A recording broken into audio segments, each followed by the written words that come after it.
Welcome to my channel Deep Sleep Mission-DSM.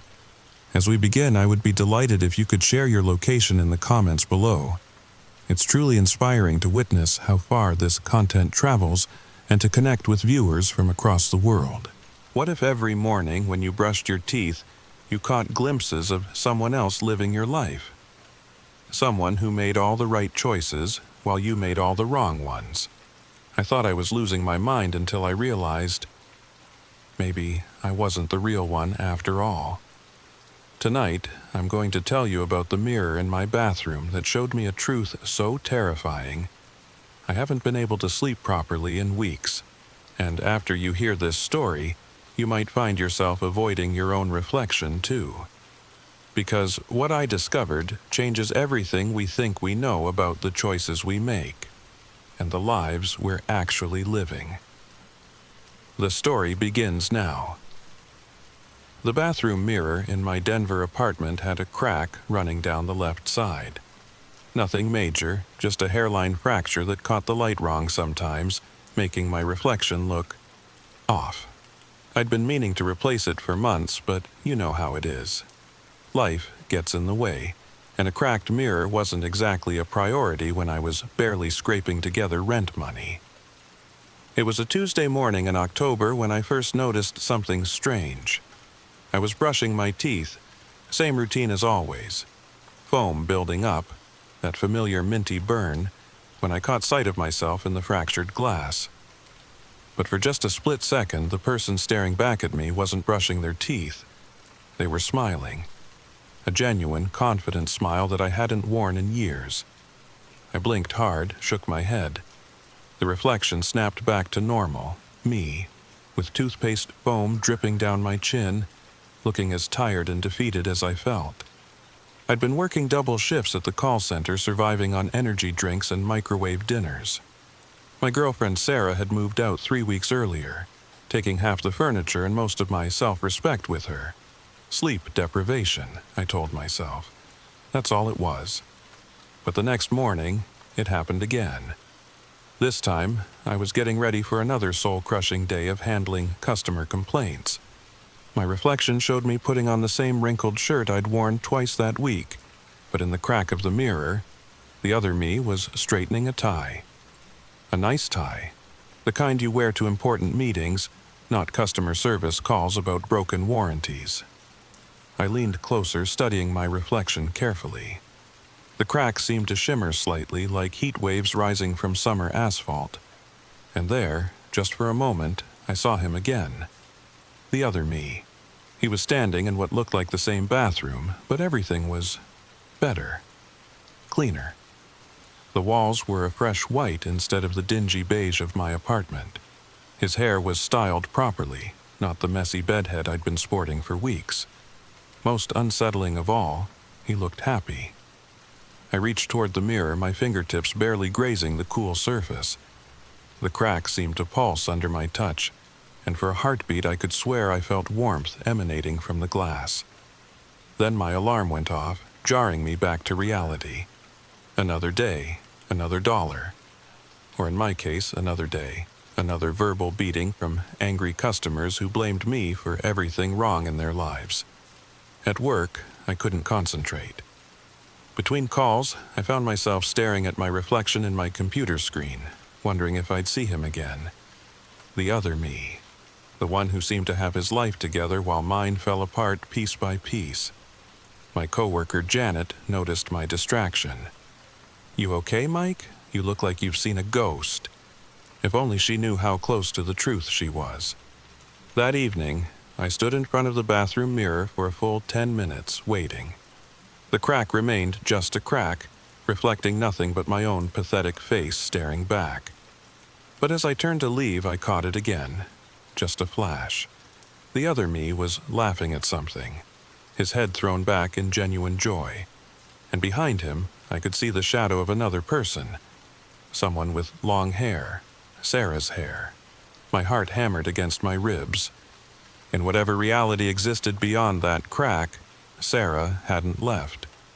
She was still there, still happy, still in love with the version of me who'd made better choices. I pressed my palms against the mirror, the glass cold against my skin. "What did you do differently?" I whispered to my reflection. But the crack showed me nothing more that night. Sleep came fitfully, filled with dreams of parallel lives and roads not taken. I woke with the taste of regret thick in my mouth and a desperate need to see more. The next few days became an obsession. I started timing my bathroom visits, trying to catch more glimpses of the other me. What I saw made my chest tight with a mixture of fascination and crushing envy. Thursday morning, I watched him receive what looked like a promotion. A man in a suit was shaking his hand, and the other me was beaming with pride. That same day, I got written up for being 5 minutes late to my shift. Friday, I saw him cooking dinner for Sarah in a kitchen that looked exactly like mine, but with granite countertops instead of the cheap laminate I'd settled for. She was laughing at something he'd said, that same laugh that used to make my whole world brighter. Saturday, the worst one yet.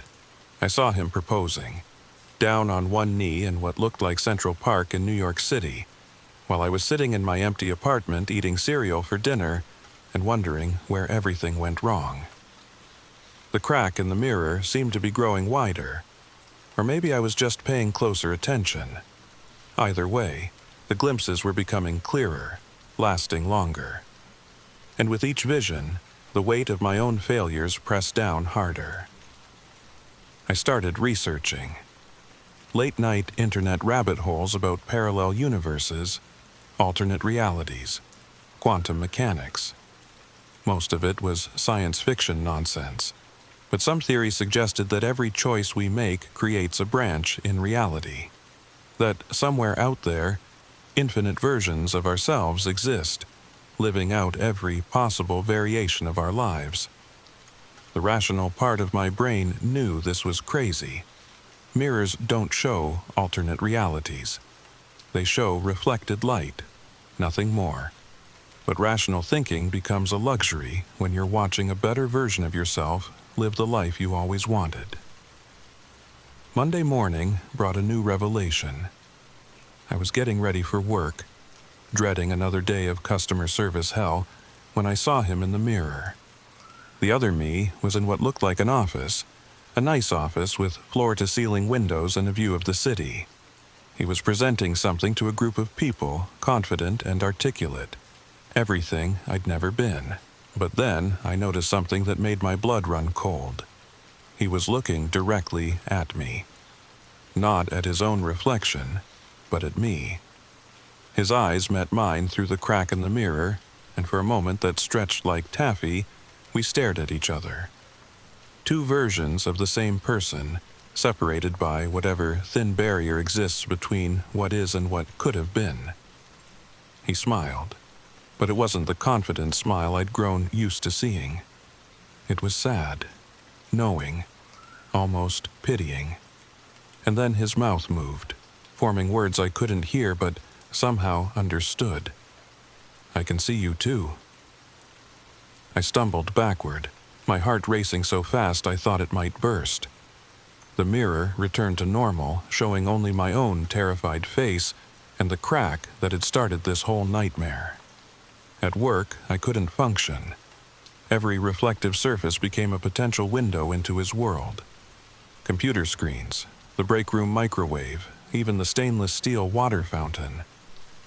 I caught glimpses of him everywhere, and now he was always looking back. That evening, I stood in front of the bathroom mirror with a new sense of purpose. If he could see me, maybe we could communicate. Maybe I could learn what he'd done differently, what choices had led him to happiness while mine led to misery. "Can you hear me?" I whispered to the crack. The glass shimmered, and suddenly the other me was there, clearer than ever before. He was in the same bathroom, but his was pristine, well lit, everything mine should have been. He nodded slowly, and I saw his lips move.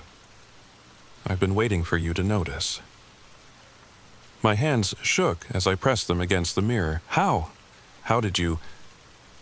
What did you do that I didn't?" His expression grew somber. The question isn't what I did differently.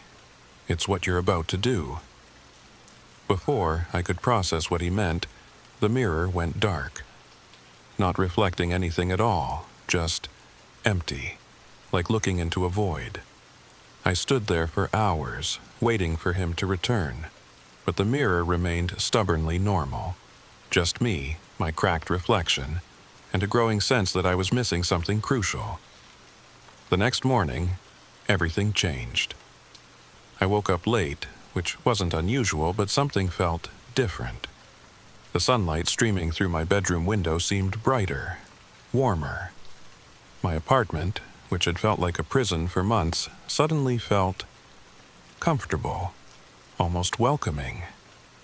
I stumbled to the bathroom, still half asleep, and began my morning routine. But when I looked in the mirror, I froze. The crack was on the right side now. I rubbed my eyes, convinced I was still dreaming. But no. The hairline fracture that had been running down the left side of the mirror for months was now clearly on the right, as if I was looking at it from the other side. My reflection looked back at me, but something was wrong. The face was mine, but the expression wasn't. There was a hollowness in those eyes, a defeat that seemed bone deep. And slowly, terrifyingly, I realized what was happening. I was looking at the other me, the one who'd been living my life, which meant I spun around, taking in the bathroom with new eyes. The walls were a fresh white, not the dingy beige I remembered. The fixtures were newer, cleaner. Even the towels were different. Fluffy and white instead of the threadbare blue ones I'd been using.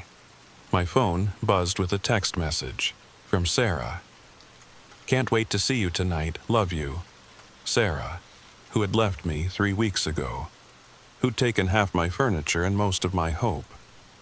But here she was, texting me love messages like nothing had happened.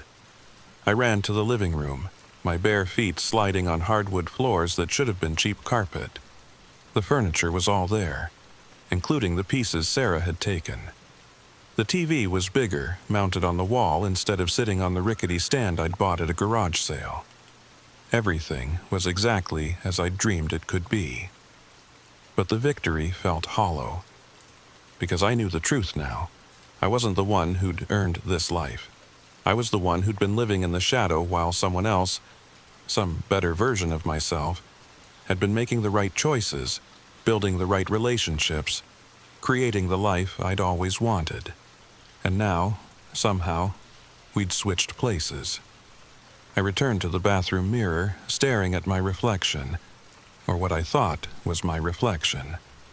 The other me looked back, and I could see the exact moment he realized what had happened. His eyes widened with the same horror I felt. "What did you do?" I whispered. His mouth moved, and somehow I could hear him now, his voice faint but clear. "I didn't do anything. You did. You wanted this life so badly that you pulled me into yours." The weight of his words hit me like a physical blow. "I didn't mean to, didn't you?" His expression was accusing now. "Every morning, watching me live better than you. Every night, pressing your hands against the glass, wishing you could trade places. The mirror doesn't show alternate realities. It shows desires, and desires have power." I thought about all those mornings, all those nights spent staring into the crack, wanting what he had. The growing obsession, the desperate need to escape my own failures. Had I somehow wished us into switching places? "I want to go back," I said. He laughed, but there was no humor in it. "Do you, really? Look around, Mike. You have everything you ever wanted. Sarah loves you. You have a good job, a nice apartment, a future. All you have to do is live with knowing you stole it from someone else. From another version of myself.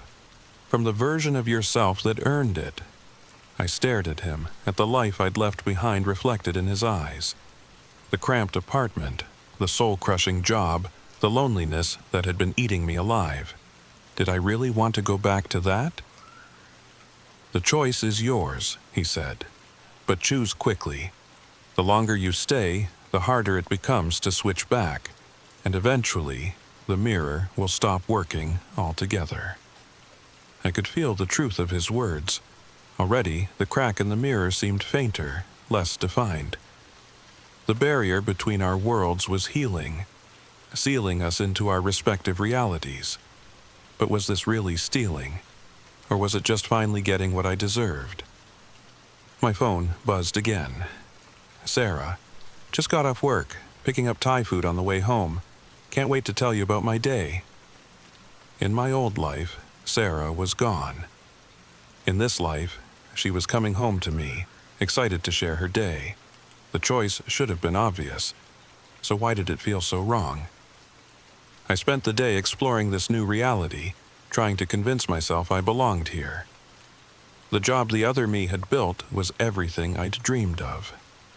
A marketing position at a tech startup, creative work that mattered.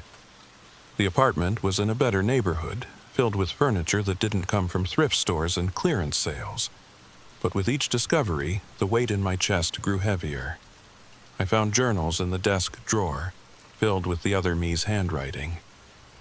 His thoughts, his struggles, his victories. The slow, patient work of building a life worth living. He'd started from the same place I had, but he'd made different choices. Better choices. When things got tough, he'd push through instead of giving up. When opportunities arose, he'd seize them instead of making excuses. He'd earned this life, day by day, choice by choice, and I'd taken it from him. The worst part was how natural it felt. Sarah's kiss when she came home, the easy conversation over dinner, the comfortable routine of a relationship that worked. It was like slipping into a warm bath after years in the cold. My body remembered this happiness, even if my conscience couldn't accept it. "You seem quiet tonight," Sarah said as we cleaned up after dinner. "Everything okay?" I looked at her, really looked at her. The way she tilted her head when she was concerned, the little scar on her chin from falling off her bike as a kid, the way her eyes crinkled when she smiled. I'd missed her so much it had become a physical ache. "Just thinking about choices," I said. "What kind of choices?" How could I explain? How could I tell her that I wasn't the person she'd fallen in love with? That I was an imposter wearing her boyfriend's face, living his life because I'd been too weak to build my own? "The kind that define who we are," I said finally. She squeezed my hand. "Well, I like the choices you've made. They led you to me." But they hadn't. The other me had made those choices. I'd just stolen the rewards. That night, I lay in bed next to Sarah, listening to her breathe, feeling the warmth of her body against mine. This was everything I'd wanted. Everything I'd dreamed of during those lying, lonely nights in my old apartment. But it wasn't mine.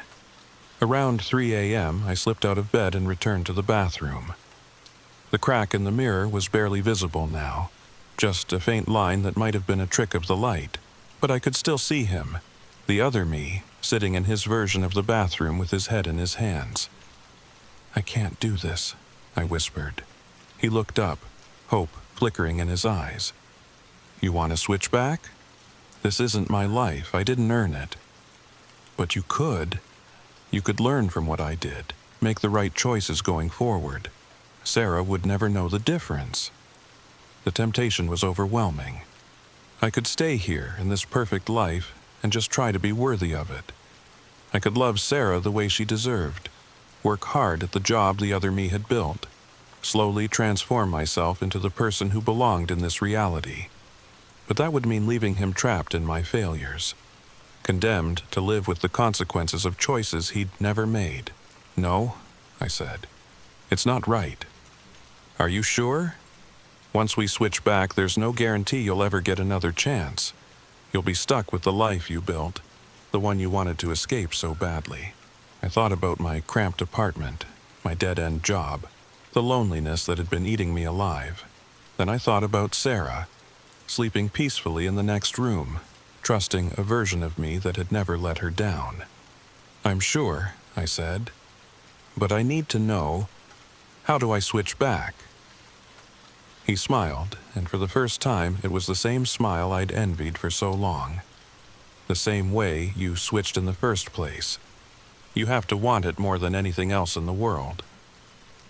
I pressed my palms against the mirror, feeling the cool glass warm under my touch.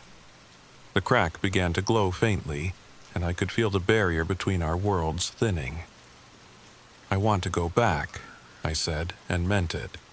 "I want to go back to my life, my choices, my consequences. I want to earn what I have instead of stealing it." The mirror began to ripple like water, and I felt myself being pulled forward. The last thing I saw was the other me's face, filled with gratitude and relief. Then, everything went dark. I woke up in my old apartment, sunlight streaming through dirty windows onto threadbare carpet. The furniture Sarah had taken was gone. The walls were dingy beige. My phone showed no loving text messages, just overdue bill notifications and spam. But for the first time in months, I felt hope. I walked to the bathroom, half expecting to find the crack in the mirror gone. But it was still there, a hairline fracture running down the left side. And when I looked closely, I could see him one last time. The other me, back in his proper reality, probably preparing for another day at the job he'd earned. He saw me looking and nodded once, a gesture of respect, maybe even friendship. Then he turned away, and the crack went dark. I've been back in my own life for 2 weeks now. I won't lie, it's been hard. The apartment is still cramped, the job still soul-crushing, the loneliness still a constant companion. But I've started making different choices. Small ones at first. Taking a shower every day, doing the dishes, applying for better jobs instead of just complaining about the one I have. The first few days were the worst. I'd wake up expecting to find Sarah beside me, only to remember that she was in another reality, with another version of me who'd earned her love. The silence in the apartment felt deafening after experiencing the warmth of a life shared with someone who cared. But something had changed in me during those brief hours in the other reality. I'd tasted what happiness felt like, not as a stolen prize, but as a reminder of what was possible. The other me hadn't been born different. He'd simply made better choices, one after another, until those choices accumulated into a life worth living. So I started small. Instead of hitting the snooze button 3 times, I got up on the first alarm. Instead of grabbing an energy drink and a gas station donut for breakfast, I made eggs and toast. Instead of wearing the same shirt twice, I did laundry more regularly. Tiny changes that nobody else would notice, but they were mine. The mirror showed me nothing but my own reflection now, but sometimes I caught myself wondering about him, the other me. Was he happy to be back in his earned life? Did he ever think about the few hours we'd spent in each other's realities? I hoped he was treating Sarah well, cherishing what they had instead of taking it for granted the way I had with everything good in my life. 3 weeks into my new routine, something unexpected happened. I was at the Starbucks near my apartment, waiting for my usual black coffee, when I heard a familiar laugh. My blood turned to ice as I turned around, expecting to see Sarah with her new boyfriend. But it wasn't Sarah at all. It was Janet from work, sitting with a group of people I didn't recognize. She was laughing at something someone had said, her whole face lit up with genuine joy.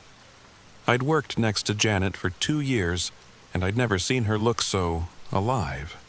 "Mike," she called out, noticing me. "Come meet my book club." A book club. Janet had a book club. In all our conversations about weekend plans and after-work activities, she'd never mentioned reading, let alone belonging to a group of people who seemed to genuinely enjoy each other's company. "I didn't know you were a reader," I said, accepting the chair they offered. "Oh, I love it. We meet every Tuesday night at the Barnes & Noble on Colfax. You should join us sometime. We're always looking for new perspectives." I almost said no automatically. That was my default response to invitations. to opportunities, to anything that required effort or risk. But something made me pause. Maybe it was the memory of watching the other me live a fuller life. Or maybe it was just the realization that my current approach wasn't working. "What are you reading?" I asked instead. "The Midnight Library" by Matt Haig. It's about a woman who gets to experience all the different lives she could have lived. Different choices, different outcomes. Really makes you think about the paths we choose. The irony wasn't lost on me. Here I was, fresh from my own experience with alternate realities, being invited to discuss a book about the exact same concept. The universe, it seemed, had a sense of humor. "I'll think about it," I said, and for the first time, I meant it. That evening, I stopped by the bookstore and bought a copy. The first few chapters hit uncomfortably close to home. A protagonist trapped in a life of regret, surrounded by the weight of choices not made. But as I read deeper, I found something the mirror had never shown me: the possibility of redemption, not through escaping into another reality, but through making peace with the one you inhabit. The book club meeting was the following Tuesday. I almost didn't go. Stood outside the bookstore for 10 minutes, watching through the window as Janet and her friends discussed philosophy and plot points with the kind of passion I'd forgotten existed. But finally I took a deep breath and walked in. "Mike, you made it." Janet's smile was genuine, welcoming. "Everyone, this is Mike from work. He's new to the group." They welcomed me with the easy warmth of people who'd learned to find joy in simple things. The discussion was deeper than I'd expected, touching on themes of choice, consequence, and the courage required to build a meaningful life.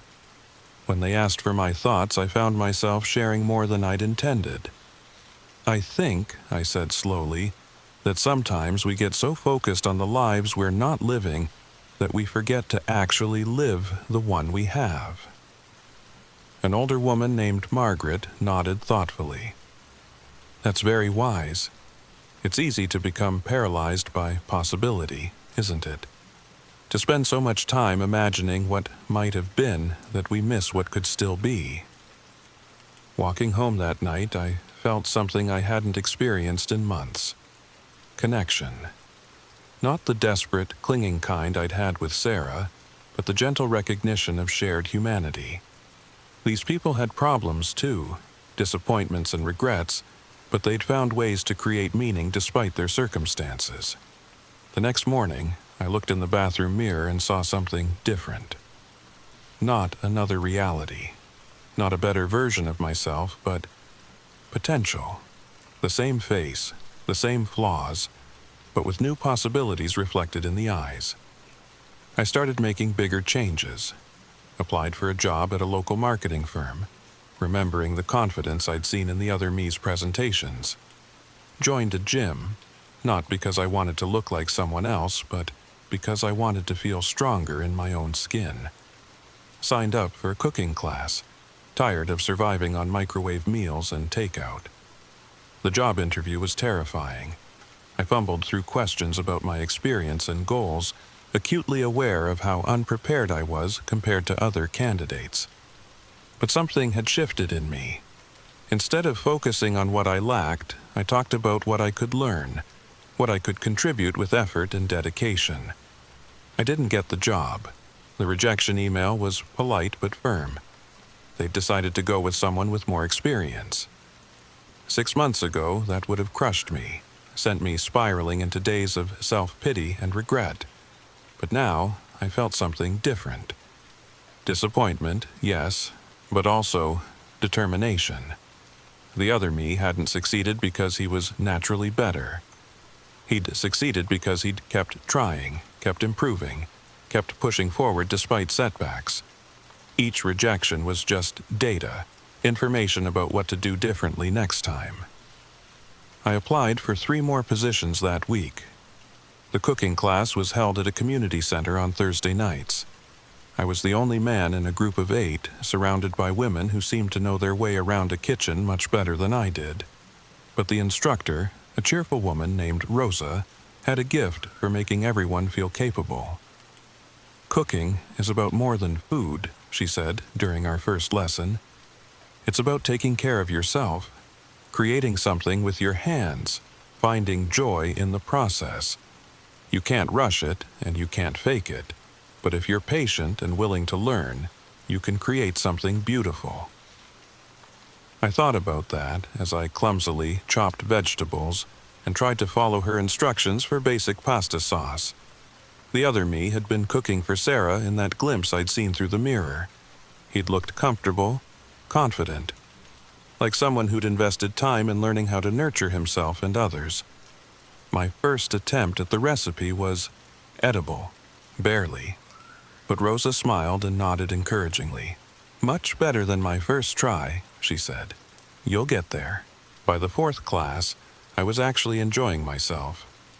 The rhythm of chopping, the satisfaction of watching raw ingredients transform into something nourishing, the quiet pride of creating something with my own hands. I started cooking at home, simple meals that were still better than anything that came from a microwave. The book club became a regular part of my week. We moved on to other books, but the discussions always seemed to circle back to the same themes: choice, growth, the courage to keep trying despite uncertainty.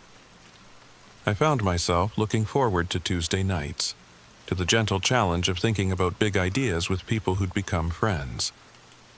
One evening, Margaret asked me how I was doing. Really doing, not just the polite small talk version. "Better," I said, surprised by how true it felt. Different, like I'm finally living my own life instead of just existing in it. She smiled.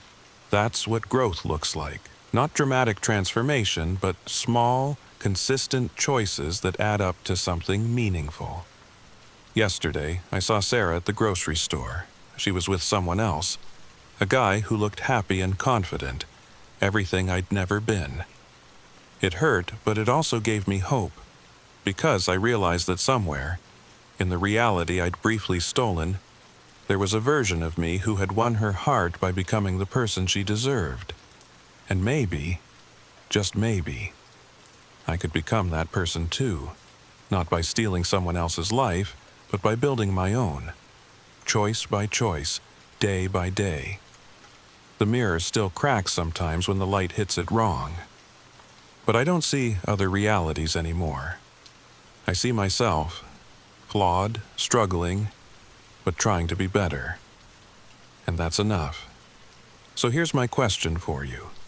If you had a mirror that showed you all the lives you could have lived, all the choices you could have made differently, would you look? Would you be able to resist the temptation to switch places with a better version of yourself? Because I'm starting to think that maybe the person we are isn't defined by the choices we've made, but by the choices we make next. What do you think? Have you ever felt like you were living in the wrong reality? Let me know in the comments below.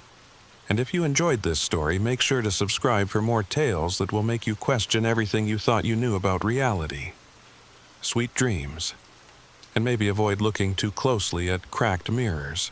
Story number 2. What if I told you that the creatures in your backyard aren't really sleeping?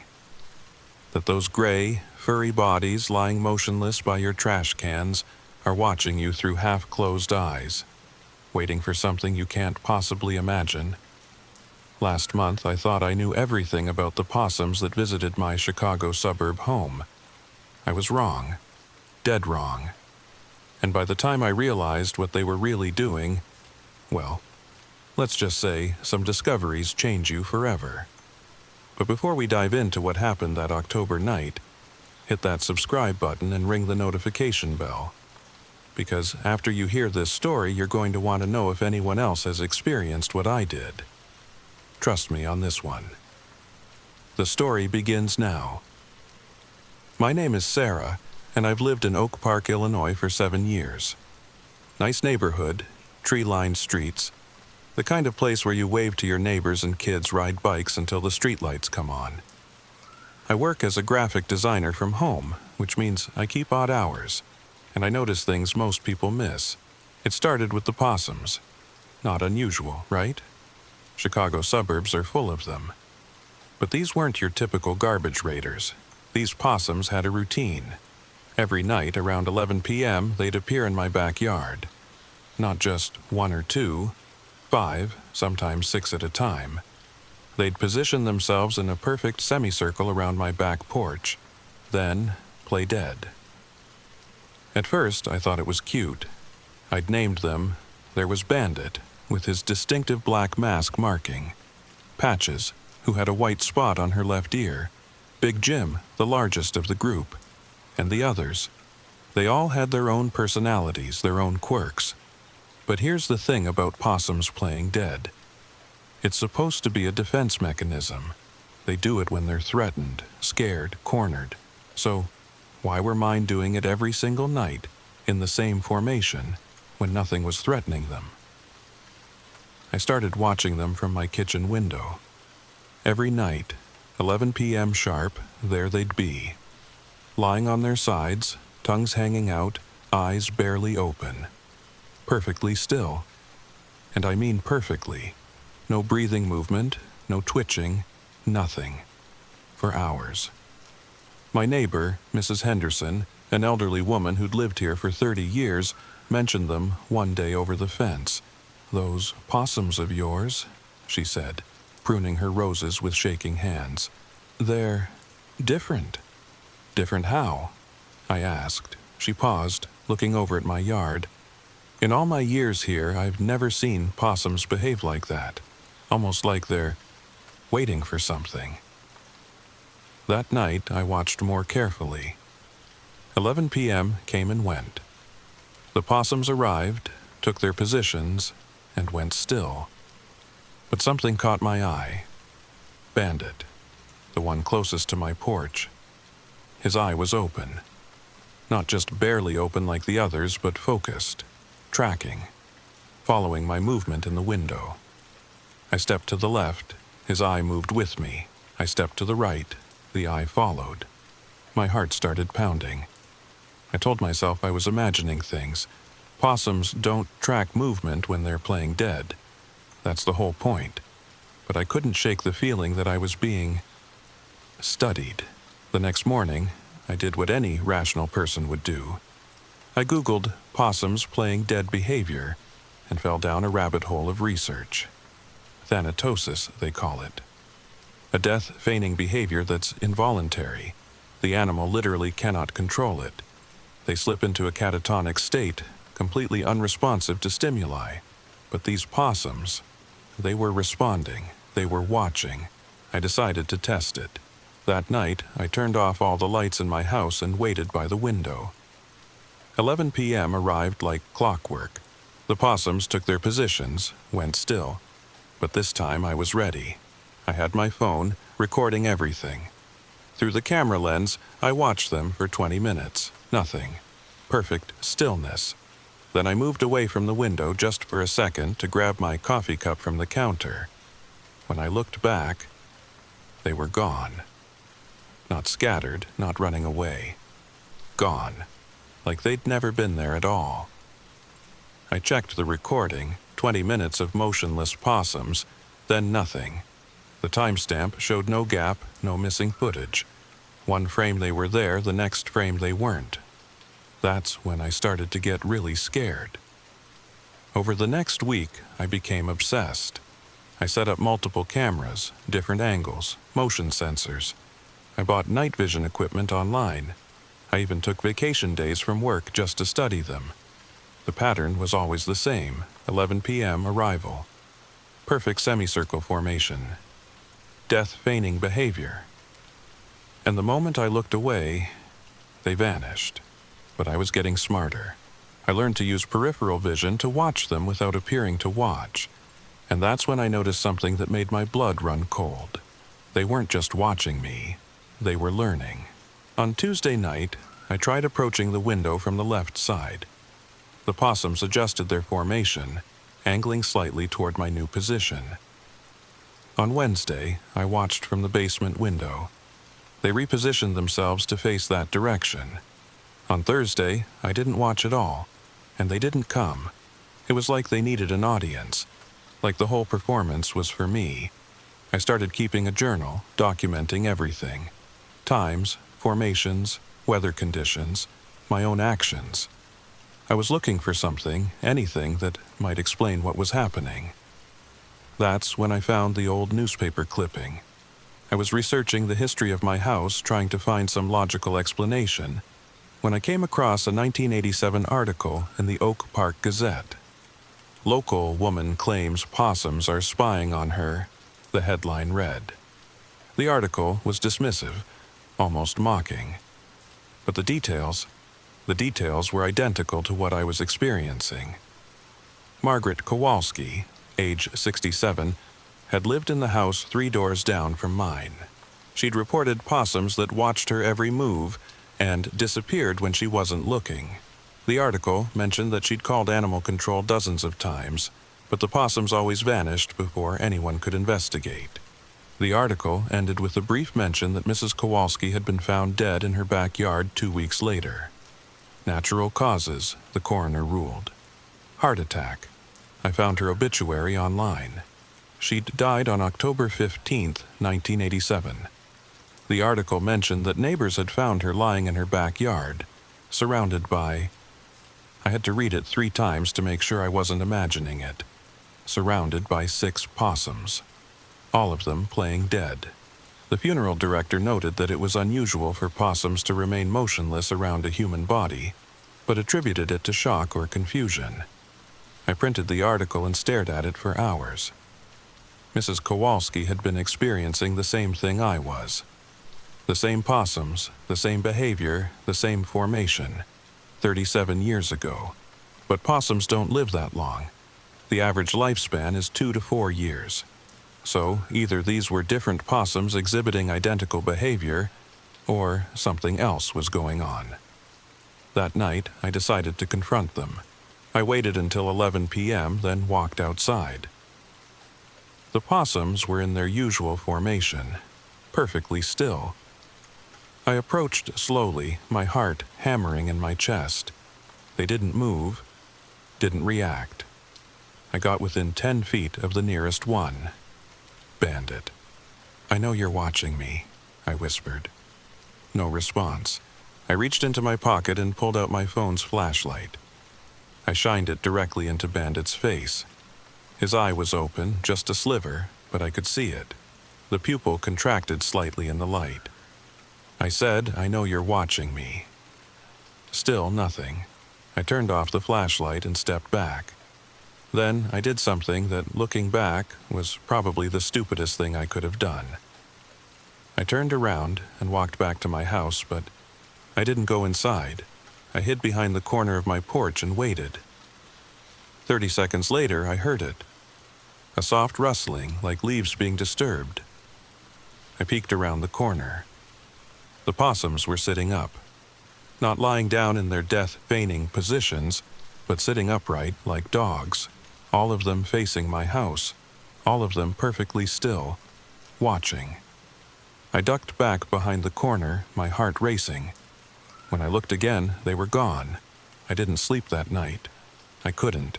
Every time I closed my eyes, I saw those possums sitting upright, watching my house with an intelligence that possums shouldn't possess. The next morning, I called in sick to work and drove to the Oak Park Public Library. I needed to know more about Margaret Kowalski, about the history of my neighborhood, about anything that might explain what was happening. The librarian, a kind woman named Janet, helped me access the local history archives. What I found changed everything. Margaret Kowalski wasn't the first. There had been others. Going back decades. 1962, Thomas Chen found dead in his backyard, surrounded by possums. Natural causes. 1975, Dorothy Williams. Same circumstances, same result. 1976, Margaret Kowalski. 1999, Robert Martinez. 2000, says Linda Thompson. All of them had reported the same thing before their deaths. Possums that watched them, possums that disappeared when they weren't looking. All of them had lived in the same 6-block radius of Oak Park. All of them had been found dead in their backyards, surrounded by possums playing dead. The pattern was clear. Every 12 to 15 years, someone in the neighborhood would start experiencing the watching possums, and within a few months, they would die. Natural causes, always natural causes: heart attack, stroke, aneurysm. But here's the thing that made my hands shake as I read through the files. The deaths always happened on October 15th. Every single one. I checked my phone. October 13th, 2024. I had 2 days. I drove home in a daze, my mind reeling. Was I losing my sanity? Was there some kind of gas leak in the neighborhood that caused hallucinations? Was I experiencing some kind of psychological break? But then I remembered the photos. I had documentation, videos, evidence. I spent the rest of the day reviewing everything I'd recorded. And that's when I noticed something I'd missed before. In every single video, there was a shadow in the background, a human-shaped shadow standing just at the edge of the frame. But when I looked at the actual footage, there was no one there. It was only visible in the recordings. I enhanced the image, zoomed in, adjusted the contrast.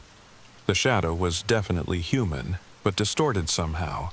Too tall, too thin, moving in ways that didn't match normal human movement. My hands were shaking as I reached for my phone. I needed to call someone, anyone, the police, animal control, my sister in Denver. But who would believe me? Who would take seriously a claim that possums were what? Spying on me? Planning something? That's when I heard the scratching at my back door. It was 3 p.m. The possums never came during the day. But there it was, a soft, rhythmic scratching, like claws on wood. I looked out the window. Bandit was there, alone, sitting upright by my door. Not playing dead, just sitting, watching. I opened the door slowly. Bandit didn't move. He just stared at me with those black, intelligent eyes. "What do you want?" I whispered. He tilted his head slightly, then turned and walked away. Not scurrying, not running, walking, like he wanted me to follow. Against every instinct in my body, I did. Bandit led me through my backyard, past the fence, into the small wooded area behind our neighborhood. I'd never been back there, even though I'd lived here for 7 years. It was just a narrow strip of trees between our subdivision and the shopping center beyond. But as we walked deeper into the trees, I realized it was larger than I'd thought. Much larger. Bandit stopped at a clearing I shouldn't have been able to see from any of the houses. In the center of the clearing was a circle of stones, old and weathered.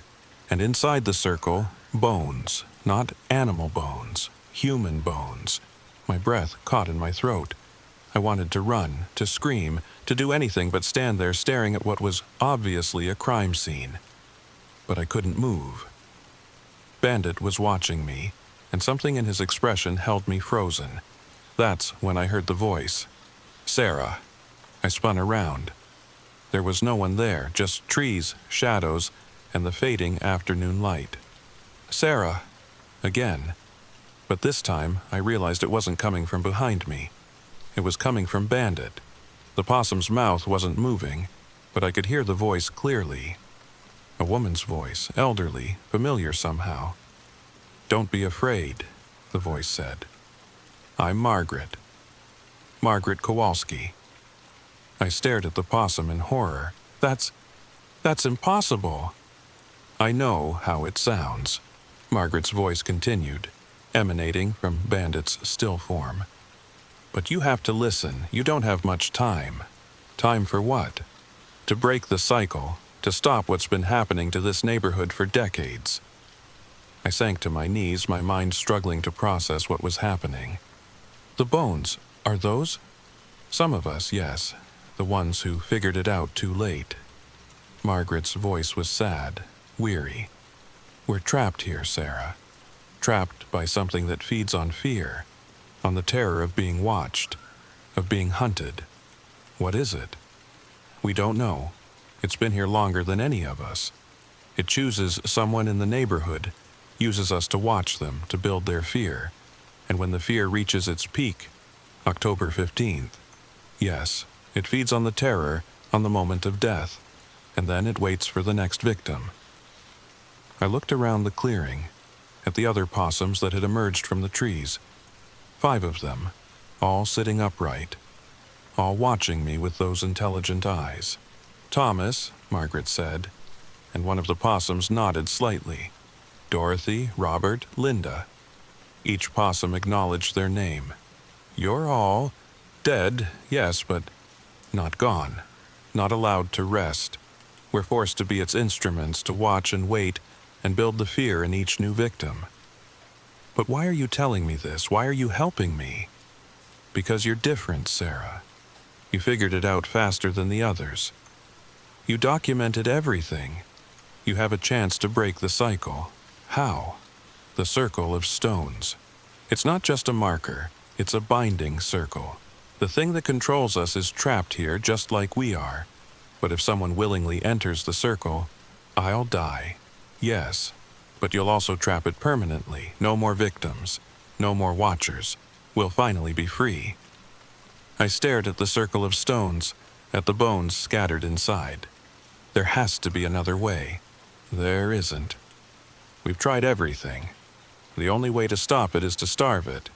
And the only way to starve it is to trap it here, without access to new victims. The sun was setting. In the growing darkness, I could see something moving in the shadows beyond the trees. Something tall and thin, with movements that didn't quite match normal physics. It's coming, Margaret whispered urgently. It knows we're here. It knows we're talking to you. What happens if I run? You'll die tomorrow night, October 15th, just like all the others. And then someone else will be chosen, and the cycle will continue. I looked at the possums, at the bones, at the approaching shadow. Then I looked at my phone. Ashta, 6:47 p.m., October 14th. If I do this, if I enter the circle, will it hurt? I don't know, Margaret admitted, but it will be quick, and it will be the last time anyone has to go through this. The shadow was getting closer. I could feel its presence now, a cold, hungry thing that made my skin crawl. You have to decide now, Sarah. I thought about Mrs. Henderson, about the families in my neighborhood, about future victims who would go through the same terror I'd experienced. I thought about the possums trapped for decades in this nightmare existence. I took a step toward the circle. Thank you, Margaret whispered.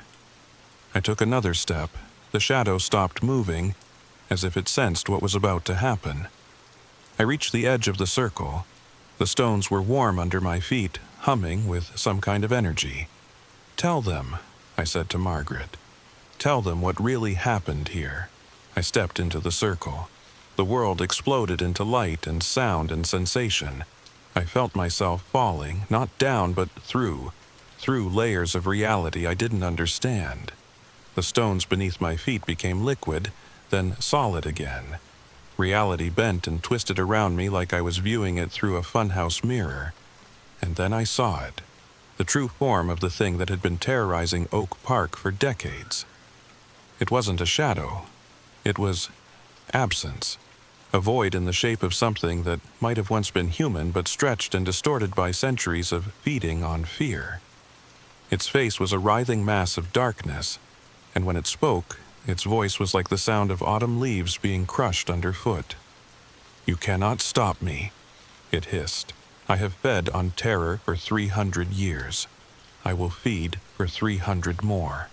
Not if I can help it, I said, though my voice sounded strange in this place between places. The creature laughed, a sound like breaking glass. You think your sacrifice means anything? I have consumed the fear of thousands. Your death will only make me stronger. But as it spoke, I noticed something. The creature was becoming more solid, more defined. The circle wasn't just trapping it. It was forcing it to take a true form, and in its true form, it was vulnerable. "You're wrong," I said, stepping closer to the center of the circle. "I'm not dying from fear. I'm choosing this. And choice. Choice is something you can't feed on." The creature's form wavered. Impossible. Humans always choose fear when faced with the unknown. Maybe the others did, but I'm choosing sacrifice. I'm choosing to save people I've never met, to protect a neighborhood that will never know what I did. There's no fear in that choice, only love. The creature let out a shriek that seemed to shake the very foundations of whatever realm we were in. "Love? Love is weakness? Love is what you can't understand," I interrupted. "And it's what's going to destroy you." I reached the exact center of the circle. The stones around us began to glow with a warm, golden light. The creature's form was solidifying rapidly now, becoming more human-like, but also more monstrous. I could see its true nature. It had once been human, centuries ago. But it had chosen fear over love, selfishness over sacrifice, and had been transformed into this thing that fed on the terror of others. "You were like me once," I said softly. "You were human. You had a choice, and you chose wrong." The creature's face contorted with rage. "I chose survival. I chose power. You chose fear, and now you're trapped by it." The golden light was getting brighter. I could feel it changing me, transforming me into something that could hold the creature here permanently. But unlike the possums, who had been trapped against their will, I was choosing this, and that choice made all the difference. "The others," I said, thinking of Margaret and Thomas and Dorothy and Robert and Linda. "They'll be free now. They can finally rest." "You understand nothing," the creature screamed. "Even if you trap me here, there are others like me, in other places, feeding on other neighborhoods." My blood ran cold. "What do you mean?" The creature's laugh was bitter. "Did you think I was unique? Did you think Oak Park was the only place where creatures watch from the shadows? There are dozens of us, hundreds maybe, and killing me won't stop them." I felt a moment of despair. Had I sacrificed myself for nothing? Were there other neighborhoods, other people going through what I had experienced? But then I remembered something Margaret had said. "You figured it out faster than the others. You documented everything." I had documented everything. Every video, every photo, every journal entry. And I had uploaded it all to the cloud, to multiple backup services. If something happened to me, if I disappeared, the evidence would still be there. "You're right," I said to the creature. "There might be others. But now people will know what to look for. They'll know the signs, the patterns, and they'll know how to stop creatures like you." The creature's form was almost completely solid now, and the golden light was reaching a crescendo. "You think you're a hero? You think this changes anything?" "I think," I said, feeling myself beginning to fade, "that sometimes one person choosing to do the right thing can change everything." The light exploded outward, and I felt myself scattered across time and space. But I wasn't gone. I was distributed. Part of me was still in the circle, holding the creature. But part of me was also in the wind that blew through Oak Park, in the rain that fell on the rooftops, in the sunlight that streamed through the windows. I was everywhere and nowhere, watching over the neighborhood I had died to protect. The following is a transcript of a police interview conducted on October 20th, 2024, 5 days after Sarah Mitchell was reported missing. Detective Martinez: "Mrs. Henderson, thank you for agreeing to speak with us. Can you tell us about the last time you saw Sarah Mitchell?" Mrs. Henderson: "It was October 14th, early evening. I saw her walking into the woods behind our houses. She was following one of those possums, the strange ones." Detective Martinez: "Strange how?" Mrs. Henderson, they weren't normal. I've lived here for 30 years, Detective. I know what possums look like, how they behave. These were different. They watched us. They planned things. Detective Martinez, planned things? Mrs. Henderson, I know how it sounds, but I'm not crazy. Check Sarah's computer, check her files. She documented everything. Investigation note. Sarah Mitchell's computer contained over 400 hours of video footage, 200 photographs, and a detailed journal documenting unusual possum behavior. Files were backed up across multiple cloud services. Detective Martinez, Mrs. Henderson, we found the clearing you mentioned. We found remains, old remains. We're running tests now. Mrs. Henderson, how many? Detective Martinez, I can't discuss details of an ongoing investigation, but enough that we're reopening several cold cases. Mrs. Henderson, Sarah saved us, didn't she? She figured out what was happening and she saved us. Detective Martinez, ma'am, we don't know what happened to Sarah Mitchell, but we're going to find out. Investigation note. DNA analysis of remains found in clearing matched 5 individuals previously listed as natural deaths. Thomas Chen, 1962, Dorothy Williams, 1975, Margaret Kowalski, 1907, Robert Martinez, 1999, and Linda Thompson, 2011. All had reported unusual possum behavior prior to their deaths. Mrs. Henderson, Detective, have you noticed anything different since Sarah disappeared? Detective Martinez, different how? Mrs. Henderson, the possums are gone, all of them. Not just the strange ones, all the possums in the neighborhood, gone. And people are sleeping better. The Johnsons haven't complained about nightmares in days. The Petersons' baby isn't crying through the night anymore. It's like a weight has been lifted. Detective Martinez, Mrs. Henderson, do you believe Sarah Mitchell is still alive? Mrs. Henderson, I believe she's still here. Not alive, maybe, but here. Watching over us. Sometimes, when I'm working in my garden, I can feel her presence. Warm, protective. She's still taking care of us. Investigation note. Interview terminated at subject's request. Mrs. Henderson appeared lucid and coherent throughout. The following is an excerpt from the official report filed by the Oak Park Police Department's Special Investigations Unit. Upon investigation of the coordinates found in Sarah Mitchell's files, officers discovered a stone circle approximately 10 feet in diameter in a clearing 0.3 miles behind the Maple Street residential area. Within the circle, investigators found human remains consistent with 5 individuals reported as natural deaths between 1962 and 2011. Personal effects including jewelry, clothing fragments, and identification. A leather journal dated 1847, written in what appears to be German.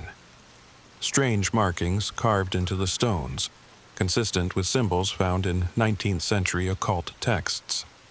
A complete absence of local wildlife within a 50-foot radius of the circle. The journal, translated by Professor Ernst Zimmermann of Northwestern University, tells the story of Klaus Brenner, a German immigrant who arrived in the area in 1847. Brenner claimed to have made a pact with a shadow spirit that would grant him eternal life in exchange for feeding it the fear of others. According to the journal, Brenner constructed the stone circle as a binding ritual, intending to control the entity. Instead, the entity consumed Brenner, transforming him into the very creature he had sought to command. The journal's final entry, dated October 15, 1847, reads, "It has taken me. I am no longer Klaus Brenner. I am something else, something hungry. God forgive me for what I have become and what I will do to others." Investigation note. October 15th appears to be significant. All natural deaths connected to the case occurred on this date. Sarah Mitchell disappeared on October 14th, one day before the pattern would have repeated. The following is a transcript of a phone call received by the Oak Park Police Department on October 25, 2024. Caller: Hello? Is this the Oak Park Police Department? Dispatcher: Yes, this is emergency services. What's your emergency? Caller: I don't know if this is an emergency, but I saw the news story about Sarah Mitchell, about the possums. Dispatcher: Go ahead, sir. Caller: I'm calling from Portland, Oregon. We have the same thing happening here. Possums that watch us, that disappear when we're not looking. My neighbor, Mrs. Kim, she's been documenting it for weeks. She found your story online, and we think we might have the same problem. Dispatcher: Sir, I'm going to transfer you to Detective Martinez. He's handling the Mitchell case. Caller: Wait, before you do, there's something else. Mrs. Kim found old newspaper clippings. People here have been dying under mysterious circumstances for decades, always in October, always surrounded by possums. Dispatcher: I'm transferring you now, sir. Phone log note: This was the first of 47 similar calls received between October 25th and November 1st, 2024. Reports came from 23 different states and 3 Canadian provinces. Based on citizen reports following the Oak Park incident, my research team has identified a pattern of similar phenomena across North America. Using historical records, newspaper archives, and modern social media reports, we have documented potential Sarah Mitchell scenarios in at least 73 locations. The pattern is consistent. Possums exhibiting unusual watching behavior, residents reporting feelings of being stalked or observed, mysterious deaths occurring in October, typically on the 15th, local wildlife avoiding specific areas, historical records of similar events dating back to the 1800s. Our preliminary hypothesis is that the Oak Park entity was part of a larger network of similar creatures, possibly originating from the same source or time period. The German immigrant journal found in Oak Park mentions others like me, who made similar pacts with shadow entities. We are requesting funding to investigate these locations, document the phenomena, and develop methods for identification and containment. The Oak Park Circle appears to have been successful in trapping one entity, but if our research is correct, dozens more may still be active. Time is of the essence. October 2025 is approaching, and if the pattern holds, people will die unless we act. Update: 3 months later. Thanks to Sarah's sacrifice and the documentation she left behind, we've now identified and neutralized 12 additional entities across 8 states. The process isn't easy. It requires someone willing to make the same choice Sarah did, but communities are stepping forward. In Sacramento, California, local teacher David Park entered a similar circle to save his neighborhood. In Tallahassee, Florida, retired nurse Maria Santos made the same sacrifice. In Burlington, Vermont, college student Alex Thompson gave his life to protect his campus. These aren't just names on a list, they're heroes. They're people who saw what Sarah saw, understood what she understood, and made the same impossible choice. The network is larger than we initially thought. Dr. Chen's team has identified potential sites in 31 states and 7 countries. But we're fighting back. We're organized now. We know what to look for. If you're experiencing unusual possum behavior in your area, don't wait. Don't think you're imagining things. Document everything. Contact us. Share your story. Sarah Mitchell showed us that one person can make a difference, but it's going to take all of us to finish what she started. I'm still here, not alive, not dead, but here. I can feel every person who reads my story, everyone who watches the videos, everyone who shares the documentation I left behind. My sacrifice wasn't just about Oak Park, it was about starting something bigger. The creature I trapped is still here with me, growing weaker as more people learn the truth. And every time someone else makes the choice I made, every time another neighborhood is saved, I feel their presence joining mine. We're building something, a network of protectors, of guardians who chose love over fear. David is here now, and Maria and Alex and dozens of others. We're not alone anymore. We're not trapped. We're choosing to stay, to watch over the places we died to protect. But the real victory isn't in our sacrifice. It's in the living. It's in the children who sleep safely in Oak Park because the monsters are gone. It's in the families who will never know how close they came to becoming victims. It's in the communities that are learning to fight back. The possums that play dead until you turn away, they're not possums anymore. They're not playing dead, they're just gone. And in their place, something better is watching. Something that chose to stay not out of hunger, but out of love. If you're listening to this, if you're watching, if you're reading these words, thank you. Thank you for keeping the story alive. Thank you for spreading the truth. And if you ever see possums in your backyard, lying just a little too still, watching just a little too closely, you know what to do. Don't let them watch alone. Document everything. Share your story. And remember, sometimes the bravest thing you can do is turn away from fear and choose love instead. The coordinates are 41.887 degrees N, 8779 on W. The clearing is still there. The circle is still there. And if you listen carefully on quiet nights, you can still hear us, all of us, whispering the same message into the wind. You are not alone. You are not forgotten. And you are loved. Did Sarah really sacrifice herself to break the cycle? Or is something else lurking in the shadows of Oak Park? And more importantly, have you ever noticed possums in your own backyard, lying just a little too still, watching just a little too closely? Share your experiences in the comments below. And if you live in the Chicago area, well, you might want to keep your eyes open tonight. Don't forget to subscribe and hit that notification bell because next week I'll be sharing the story of what the investigation team found when they followed Sarah's coordinates. Trust me, you won't want to miss it. Sweet dreams. Story number 3. My phone buzzed at 3:47 a.m., not my alarm, a notification.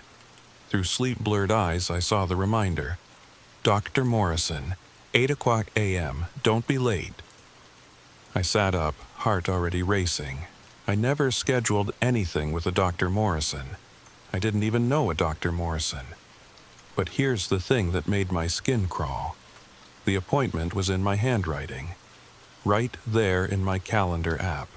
My exact way of writing, down to how I always put a period after doctor, even though autocorrect hates it.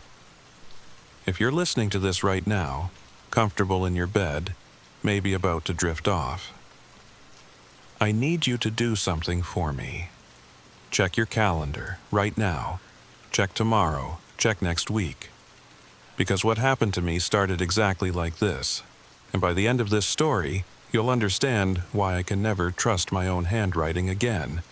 Oh, and before I forget, if you've ever woken up with bruises you can't explain, or found notes in your own handwriting that you don't remember writing, you might want to subscribe. Because after what I discovered, I think there are more of us than we realize. All right, let me tell you what happened. The story starts now. The appointment notification glowed on my phone screen like it belonged there, like it had always been there. But I knew I hadn't made it. I live alone in a studio apartment in downtown Portland. Nothing fancy, just me, my rescue cat Mochi, and whatever takeout containers I'd forgotten to throw away. I work from home as a freelance graphic designer, which means my schedule is my own. I'm meticulous about my calendar because when you're your own boss, you have to be. Every client meeting, every deadline, every grocery run, it all goes in there. But this wasn't mine. I scrolled through my recent entries. Tuesday, logo revision for Henderson Tech. Wednesday, coffee with Sarah. Thursday, Trader Joe's Run. And then, today, Friday, Dr. Morrison, 8 o'clock a.m., the address was included. 4247 Burnside Street, Suite 203. I Googled it. Nothing. No Dr. Morrison at that address. The building existed. An old medical complex from the 1970s, all brown brick and narrow windows. But no listings for any Dr. Morrison. My hands shook as I called the only person who might have answers. My sister Emma in Seattle. "Claire, she yawned. "It's not even 4 in the morning. What's wrong?" "Did you?" I paused, feeling ridiculous. "Did you add something to my calendar? As a joke, maybe?" "What? No. Why would I even have access to your calendar?" She was right. I hadn't shared it with anyone. "Never mind. Sorry. Go back to sleep." But I couldn't sleep. I sat there in the dark, Mochi purring against my leg, staring at that appointment. The rational part of my brain offered explanations. Maybe I'd made it half asleep and forgotten. Maybe it was a glitch, some old appointment that got corrupted and changed. Maybe I opened my journal. I've kept one since college, nothing fancy, just daily thoughts and to-do lists in a leather notebook my mom gave me. I flipped to yesterday's entry. My blood went cold. At the bottom of the page, in my handwriting, but pressed so hard the pen had nearly torn through the paper, were 4 words. "Don't miss the appointment." I didn't write that. I would have remembered writing that, wouldn't I? The thing about living alone is that you become very aware of your patterns. I know exactly how I leave my coffee mug, handle pointing left, always on the coaster. I know which way I fold my throw blanket. I know the exact sound my front door makes when it locks. So I noticed immediately that my shoes weren't where I'd left them. I always kick them off by the door, left shoe slightly ahead of the right. But now they were neat, parallel, toes pointing toward the door like someone had arranged them for a quick exit. My jacket was wrong too. I tossed it over the chair last night, but now it hung on the coat hook, car keys already in the pocket. Someone had been in my apartment. Someone who knew exactly how to mimic my handwriting. Someone who wanted me to go to this appointment. Or, the thought crept in like fog. What if it wasn't someone else? What if I'd done all this and couldn't remember? I made coffee with shaking hands, trying to think. Carbon monoxide? No, I had detectors. Sleepwalking? I'd never done it before. A blackout? I'd had exactly 1 glass of wine with dinner. By 6 a.m., I'd made my decision. I would go. Not because I trusted this mysterious appointment, but because I needed answers. I'd bring pepper spray. I'd tell Emma where I was going. I'd be smart about it. The drive to Burnside Street took 20 minutes through Portland's morning drizzle. The city was just waking up. Coffee shops switching on their lights, joggers in reflective gear. The first MAX train sliding through the mist. The medical building looked worse in person. Half the windows were boarded up. The parking lot was cracked, weeds pushing through the asphalt. Only a few cars dotted the spaces, all of them looking as tired as the building. But the directory in the lobby listed Dr. Morrison. Suite 203, 2nd floor. The elevator smelled like old carpet and disinfectant. When the doors opened on the 2nd floor, I found myself in a hallway that felt wrong somehow. Too narrow. Too long. The fluorescent lights buzzed and flickered, casting shadows that seemed to move when I wasn't looking directly at them. Suite 203 was at the far end. The door was new, too new for this building. Solid wood with a brass nameplate. Dr. Elizabeth Morrison, M.D. Specialized therapies. Through the frosted glass I could see warm light, hear soft music, normal medical office sounds. I checked my phone, 7:58 a.m. My hand hovered over the door handle. Every instinct screamed at me to leave, to run, to pretend I'd never seen that appointment. But I needed to know. I opened the door. The waiting room was perfect. Too perfect. like someone had copied it from a magazine.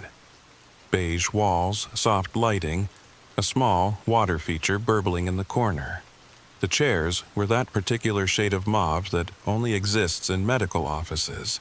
Classical music played at the exact volume where you noticed it but couldn't quite make out the melody. And I was the only patient. Claire Bennett? The receptionist smiled at me from behind a curved desk. She was maybe 60, gray hair in a neat bun, glasses on a chain around her neck. Exactly what you'd expect. Dr. Morrison is ready for you. My mouth was dry. I don't remember making this appointment. Her smile never wavered. That's perfectly normal. Dr. Morrison will explain everything. First door on your right. The hallway beyond the waiting room felt different, older. The carpet was worn, showing threads in places. The walls were painted that industrial green from decades ago. It was like stepping from one building into another. I knocked on the first door. Come in. Dr. Morrison wasn't what I expected. She was younger than me, maybe early 30s, with short dark hair and eyes that seemed to shift between green and gray in the light. She wore a simple black dress instead of a white coat. No medical diplomas on the walls. Just abstract art that hurt to look at too long. Claire, please sit. She gestured to a chair across from her desk. Not a medical exam table, just a regular office chair. I'm sure you have questions.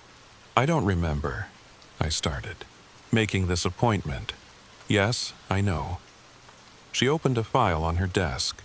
My name was on the tab.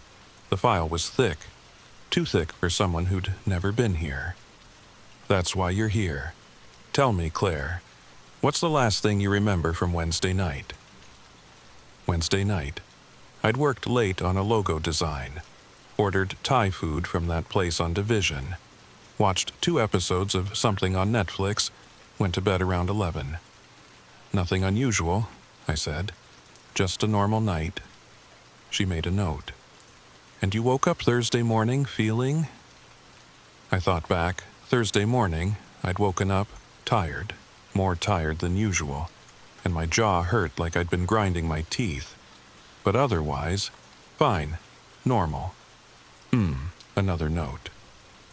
Claire, I'm going to ask you something that might sound strange.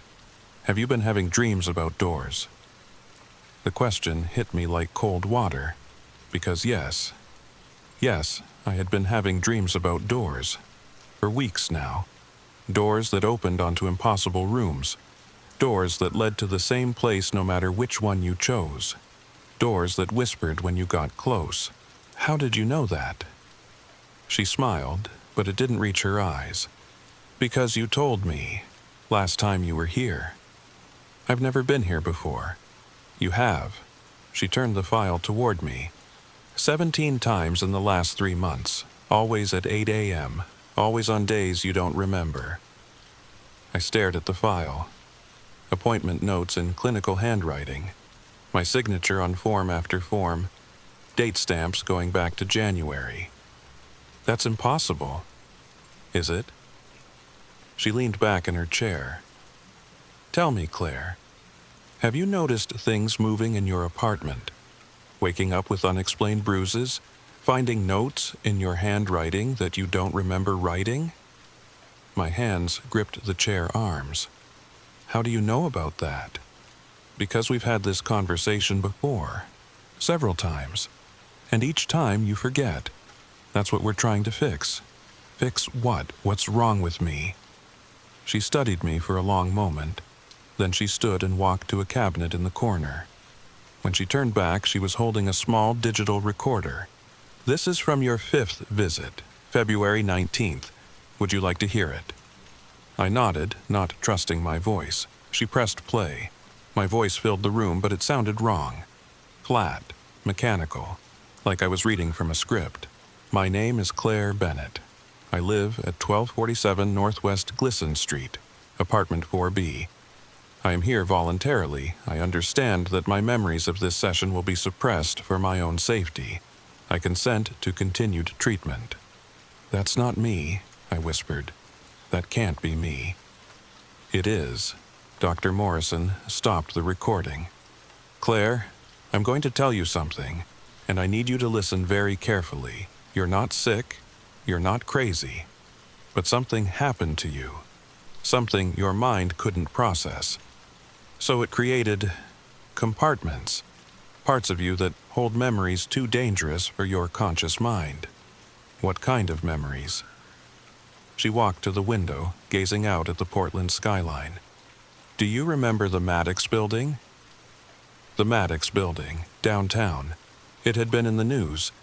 The fire, I said slowly. Last December. 7 people died. 8. She turned back to me. You were the 8th. For 4 minutes and 37 seconds you were clinically dead. They brought you back, but something came back with you. I stood up, backing toward the door. That's insane. I wasn't in any fire. I would remember. Would you? She pulled out her phone, swiped to a news article, and handed it to me. The headline read, 8 victims in Maddox building fire. 1 miraculously revived. There was my picture. There was my name. My legs gave out. I sank back into the chair. The human mind, Dr. Morrison continued, isn't equipped to remember dying, so it doesn't. It creates barriers, walls, but sometimes things leak through. Dreams about doors, because that's how your subconscious processes the transition. The movement between life and death and back again. This is crazy. Yes, it is, but it's also true. She returned to her desk. The question now is what we do about it. Because, Claire, the thing that came back with you? It's getting stronger. What do you mean, something came back with me? Dr. Morrison opened a drawer and pulled out a stack of photographs. She spread them across the desk like tarot cards. They were all of me. Security footage by the looks of it. Different locations, different times of day, but all showing me doing something. In one, I was standing in a grocery store aisle at 3 a.m., staring at the security camera with eyes that reflected the light like an animal's. In another, I was walking down a street I didn't recognize, my mouth moving like I was talking to someone who wasn't there. The worst one showed me standing in my own living room, but I was wrong. My body was too still, too rigid, like a mannequin someone had posed. These were all taken during your blackout periods, Dr. Morrison said. The times you don't remember. Your neighbor, Mrs. Chen, has complained 3 times about you standing in the hallway at night, just standing there, for hours. Mrs. Chen, sweet old lady, who always tried to feed me dumplings. I'd thought she was getting senile when she'd mentioned seeing me in the hallway. I'd been asleep. I was sure I'd been asleep. This isn't real. But even as I said it, pieces were clicking into place. The exhaustion. The bruises on my legs like I'd been walking into things. The way Mochi had started hiding under the bed some nights, hissing at empty air. I need you to understand something, Dr. Morrison said, her voice gentle but firm. What came back with you? It's not malevolent, not exactly. It's lost, confused. It doesn't understand this world because it doesn't belong here. What is it? We don't know. Not precisely, but near-death experiences sometimes create openings. Thin places between here and somewhere else. Usually they close on their own. But in your case, she gestured to the photos, something slipped through before it could seal. I stared at the images of myself, of this thing wearing my face, walking through my life while I slept. So what? I'm possessed? No. Possession implies replacement. This is more like a timeshare. When you're unconscious, deeply asleep, or in certain dissociative states, it takes over. Uses your body to try to understand this world. That's why you make appointments, buy things you don't remember, have conversations that never happened. The appointment, I said suddenly. I didn't make it. This thing did. Yes, it's learning, becoming more sophisticated. The first few weeks it could barely walk.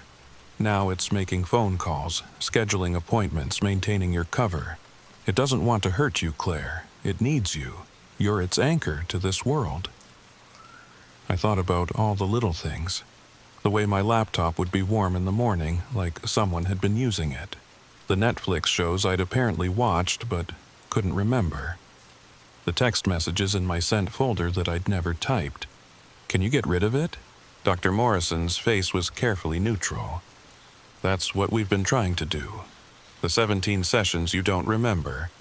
We've been attempting various interventions, meditation techniques to strengthen the barriers, hypnotherapy to reinforce your control, even some less conventional methods.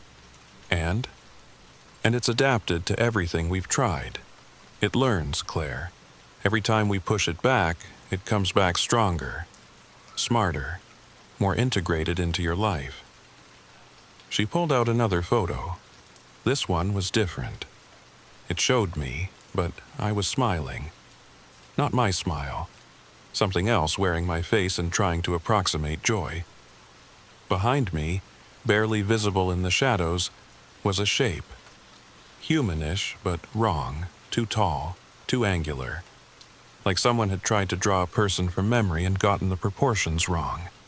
Your neighbor took this last week. She was worried about you, said you were talking to someone who wasn't there. But look, she pointed to the shadow. The camera saw something she couldn't. My skin felt too tight. What does it want? To live, to experience, to understand what it means to be human. She leaned forward. Claire, I need to ask you something. Have you noticed yourself changing? Your tastes, your habits, your dreams? I had. Foods I'd hated suddenly tasted good. I'd bought clothes and colors I never wore. I'd woken up humming songs I didn't know. It's not just using your body, she continued. It's learning from you, absorbing your memories, your patterns, your life, and eventually what? Eventually, we won't be able to tell the difference between you and it. You'll merge, become something new, something that's neither human nor whatever it is. The room felt too small, too warm. I stood up, needing to move, to run, to be anywhere but here. There has to be something we can do. There is. She stood too, walked around the desk to face me. But you won't like it. Tell me. We can force a confrontation, bring you face to face with it, make you remember everything. The fire, the death, the 4 minutes and 37 seconds you spent on the other side. It's dangerous. The psychological trauma could break you, but it might also give you the strength to reclaim your body, to close the door it came through. When? Now, if you're ready. I have everything prepared, but Claire, if we do this, there's no going back. You'll remember everything. Every night it's used your body. Every conversation it's had wearing your face. Every moment of your death. I looked at the photos spread across her desk, at the thing pretending to be me, living my life, stealing my existence one forgotten night at a time. Do it. Dr. Morrison led me to a room I hadn't noticed before. Smaller, darker. The walls were lined with mirrors, but they were old. The silver backing spotted and warped, creating reflections that didn't quite match reality. In the center was a single chair. Leather straps hung from the arms and legs. I need to restrain you? Not you, she said. It. When we bring it forward, it will fight. They always do. They. How many people like me had sat in this chair? I let her strap me in. The leather was soft, worn from use. How many times had I been here before? How many times had we done this? I'm going to inject you with something, she said, preparing a syringe. It's a mild dissociative. It will lower the barriers between you and it, make communication possible. Will it hurt? Not physically, but Claire. When you see what you've been carrying, when you remember what happened in that fire, yes, it will hurt. The needle slipped into my arm. The world immediately felt looser, like reality was a sweater with a pulled thread. "Look in the mirrors," Dr. Morrison said, her voice coming from very far away. "Tell me what you see." I looked, at first, just my own face, multiplied and warped by the old glass. Then, movement. In one mirror, I was standing up, though I could feel the straps holding me down. In another, I was turning my head, though I hadn't moved. "That's it," I whispered. "That's the thing." "No, Claire." Dr. Morrison's voice was gentle. "That's you. The you that remembers. Look closer." I did. And suddenly, like those magic eye pictures that snap into focus, I could see the truth. The other me in the mirrors wasn't a creature, wasn't a monster. It was me, but burned, skin charred and peeling, hair gone, eyes milky with heat damage. The me that had died in the fire. And then I remembered the Maddox building. December 15th. I'd been working late, freelancing for a startup on the 7th floor. The fire started in the basement. Old wiring, they said later. By the time the alarms went off, the stairwells were full of smoke. I remembered the heat, the way it pressed against my skin like a living thing, the smoke that turned my lungs to fire with every breath. The moment I realized I wasn't going to make it out, I died crawling along the hallway trying to reach the window, died with my fingers clawing at the carpet, my body shutting down system by system, died alone and terrified, and then I'd come back. But I'd brought my death with me. "It's not a creature," I gasped, tears streaming down my face. "It's me, the part of me that died." Yes, Dr. Morrison was beside me now, checking my pulse. Trauma can fragment the mind. In your case, it literally split you, the living Claire and the dead Claire. Two halves of the same whole. In the mirrors, the burned version of me was crying too. It pressed its ruined hands against the glass, mouth moving in words I couldn't hear. What does she want? What do you want, Claire? To forget the pain? To pretend it never happened? That's what she's been doing. Taking your body when you sleep, trying to live the life that was stolen from her, trying to forget she's dead. But she is dead. Part of you is. The question is whether you can accept that, integrate it, become whole again. The burned me in the mirror was signing now. Her fingers were fused, twisted, but I could read the words, "Help me." How? Talk to her, accept her. She's not your enemy, Claire. She's your trauma, your pain, your death. And until you acknowledge her, she'll keep taking control, keep trying to live through you. I looked at my dead self. Really looked. Past the burns, past the horror. I saw the fear in those milky eyes, the confusion, the desperate need to be seen, to be acknowledged, to be remembered. "I remember you," I whispered to the mirror. I remember dying. The burned me stopped signing, stopped crying, just stared. I remember the pain, the fear, the moment everything stopped. My voice cracked. "I'm sorry I tried to forget you. I'm sorry I left you alone in the dark." She pressed closer to the glass. Her mouth moved. "Cold. I know. I know you're cold. You've been cold since December. But you can't get warm by stealing my life. You can't live through me. You're dead. We both know you're dead." Her face crumpled. If she could have cried, she would have. "But that doesn't mean you're nothing," I continued. "You're part of me. The part that survived something impossible. The part that fought to come back. You're not a monster. You're my strength, my survival, my refusal to give up." The mirrors began to ripple. The burned me stepped forward through the glass, impossible and real. She stood before me, this ruined version of myself, and I wasn't afraid anymore. "You can't have my life. I said. "But you can share it, not by taking over, not by stealing my nights, but by being part of me, the part that remembers, the part that survived, the part that knows how precious every moment is because you know how quickly it can end." She reached out with those twisted fingers. I couldn't move, still strapped to the chair, but I didn't flinch when she touched my face. Her skin was ice cold. "Together," she whispered, her voice like smoke. "Together." She smiled, a horrible, beautiful smile. Then she stepped forward, into me, through me. For a moment, I was in two places at once, in the chair and in the fire, alive and dead, whole and broken. Then the mirrors shattered. When I woke up, Dr. Morrison was unstrapping me. My head felt different, fuller, like a house where all the rooms were finally occupied. "How do you feel?" I thought about it, really thought. Complete.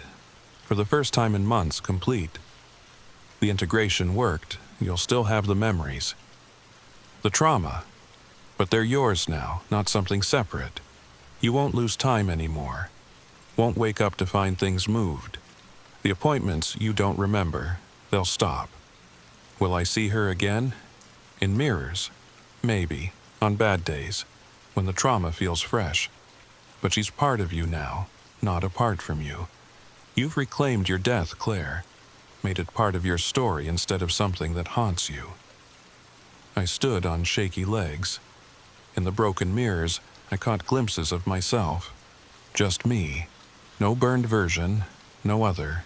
Just Claire Bennett, who died for 4 minutes and 37 seconds and came back changed but whole. "Thank you," I said. "Don't thank me yet. Healing isn't a destination, it's a journey. You'll have good days and bad days. Days when the burns feel fresh. Days when you forget they're there. But you won't be alone with it anymore." She handed me a card. "My real number. Call if you need to. And Claire, check your calendar. I think you'll find it's finally, truly yours again." I left the office. Really left it. Not in a dissociative haze. The morning rain had stopped. Portland stretched out before me, gray and green and beautiful. I was alive. All of me was alive. My phone buzzed. Emma, texting to check on me. I smiled and texted back, "I'm okay, really okay, I'll call you later." As I walked to my car, I caught my reflection in a window. For just a moment, I saw her, the burned me. But she wasn't trying to take over. She was just there, a shadow of memory, a reminder of what I'd survived. "Thank you," I whispered to her. To me. To the part of myself I'd tried so hard to forget. She nodded and faded, but I could feel her still. Not gone, never gone, just integrated. Part of my story, part of my strength, I drove home through the familiar streets, no longer afraid of what I might find moved or changed, no longer afraid of the nights I couldn't remember. Because now I remembered everything. The good and the bad, the living and the dying. The 4 minutes and 37 seconds that changed everything. And that's the thing about trauma. You can't outrun it. Can't forget it. Can't lock it away. It will always find a way back. The only choice is whether it controls you or you claim it as part of your story. I chose to claim it. And if you're listening to this, lying in bed, maybe starting to drift off, remember this. Check your calendar. Pay attention to the bruises you can't explain, the moved objects, the conversations you don't remember. Because sometimes, the scariest monster is the part of ourselves we've tried to forget. But also remember, integration is possible. Healing is possible. Becoming whole again, even after you've been shattered, it's possible. You just have to be brave enough to look in the mirror and accept what stares back. Sweet dreams. And don't forget to check your calendar. Because the appointment you don't remember making, it might just save your life. or help you reclaim it. Subscribe if you want to hear more stories about the things we try to forget. Comment if you've ever woken up to find your life slightly different than you left it. And remember, sometimes the real horror isn't what's out there. It's what we carry inside us, waiting to be acknowledged. Until next time, this is Claire Bennett, signing off. All of me. Story number 4. Picture this. You're reading your favorite book, completely lost in the story when you notice something strange. The words you just read? They're gone. Not faded, not blurred, gone. Like they were never there at all. What if I told you there's a library where this actually happens? A place where every book you open becomes a one-time experience, where the words vanish behind you like footprints in snow during a blizzard. Would you still turn the page? Before you answer that, let me tell you what happened to me last Tuesday in Burlington, Vermont. And I promise you, by the end of this story, you'll never look at libraries the same way again. In fact, you might start checking the pages behind you, just to make sure the words are still there. If you're listening to this alone, especially at night, you might want to turn on another light. Just saying. All right, the story begins now. I've always been a night owl. Something about the quiet hours after midnight just speaks to me. That's how I ended up at the Everwood Public Library at 2:47 a.m. on a Tuesday. Now, before you ask, no, libraries aren't usually open that late. But Everwood had this experimental 24-hour access program. You'd get a key card if you were a regular patron. Scan it at the door and you're in. The lights would automatically turn on in whatever section you entered. Pretty neat system, actually. I'd been going there for years. Started in college when I needed a quiet place to study away from my roommates' gaming marathons. The place became my sanctuary. Old building, you know? Built in 1893. Still had those original oak shelves that creaked when you walked past. The kind of creak that sounds like the building is breathing. That night, I was hunting for something specific. See, my grandmother had mentioned this old cookbook. Martha's Vermont Kitchen or something like that. She swore it had her mother's apple cider donut recipe, the one she'd been trying to recreate for 40 years. I figured, why not? Insomnia was hitting hard anyway. The library felt different that night. Can't put my finger on exactly why. Maybe it was the way the fluorescent lights flickered more than usual, or how my footsteps seemed to echo longer than they should. You know that feeling when a room is too quiet? Like the silence has weight? Yeah, that. I headed to the basement archives. That's where they kept the old regional stuff. The stairs down were narrow, built for people from a different era. Had to duck my head at the landing. The basement always smelled like vanilla and dust. Weird combination, but oddly comforting. The motion sensor lights clicked on as I walked, illuminating row after row of forgotten books. Section R7, Regional Cookbooks, 1890 to 1950. I ran my finger along the spines, squinting at faded titles. Most were falling apart, held together by tape and prayer. Vermont Hearth and Home, Maple Syrup Mysteries, The Granite State Kitchen. Then I saw it. Not the cookbook I was looking for, but something else, a book with no title on the spine. Just smooth black leather. Looked new compared to everything else. I know. Mystery book in a library basement. Total horror movie cliché. But curiosity's always been my weakness. I pulled it out. Heavy. Heavier than it looked. The cover had a title embossed in letters so dark they almost seemed to absorb light. The Unread. No author, no publication info, just those 2 words. I opened it. The first page had a single paragraph in elegant handwriting. Every story demands a price. Every word requires sacrifice. What you read here will be yours alone. For in the reading, the words return to shadow. Choose carefully, dear reader. You cannot go back. Pretentious, right? I actually laughed. Probably some art student's project. Burlington's full of that stuff. Creative types leaving mysterious books around, trying to make mundane life feel magical. I flipped to the next page, and that's when things got weird. The page was blank, completely white. But as I stared at it, words began to appear. Not all at once, but slowly, like invisible ink revealing itself. Margaret Chen stands in the basement of Everwood Public Library, holding a book she should not have found. I dropped the book. My name. My actual name. In a book I'd never seen before. Heart hammering, I picked it up again. The words were still there. I read on. She thinks this is a prank, someone's idea of a joke, but the book knows better. The book has been waiting for someone who stays awake when the world sleeps, someone who seeks stories in the loneliest hours. My hands were shaking now. This was impossible.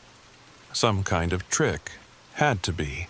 I turned back to the first page, the one with the warning. Blank. The words were gone, like they'd never existed. I flipped forward again, the page about me also blank.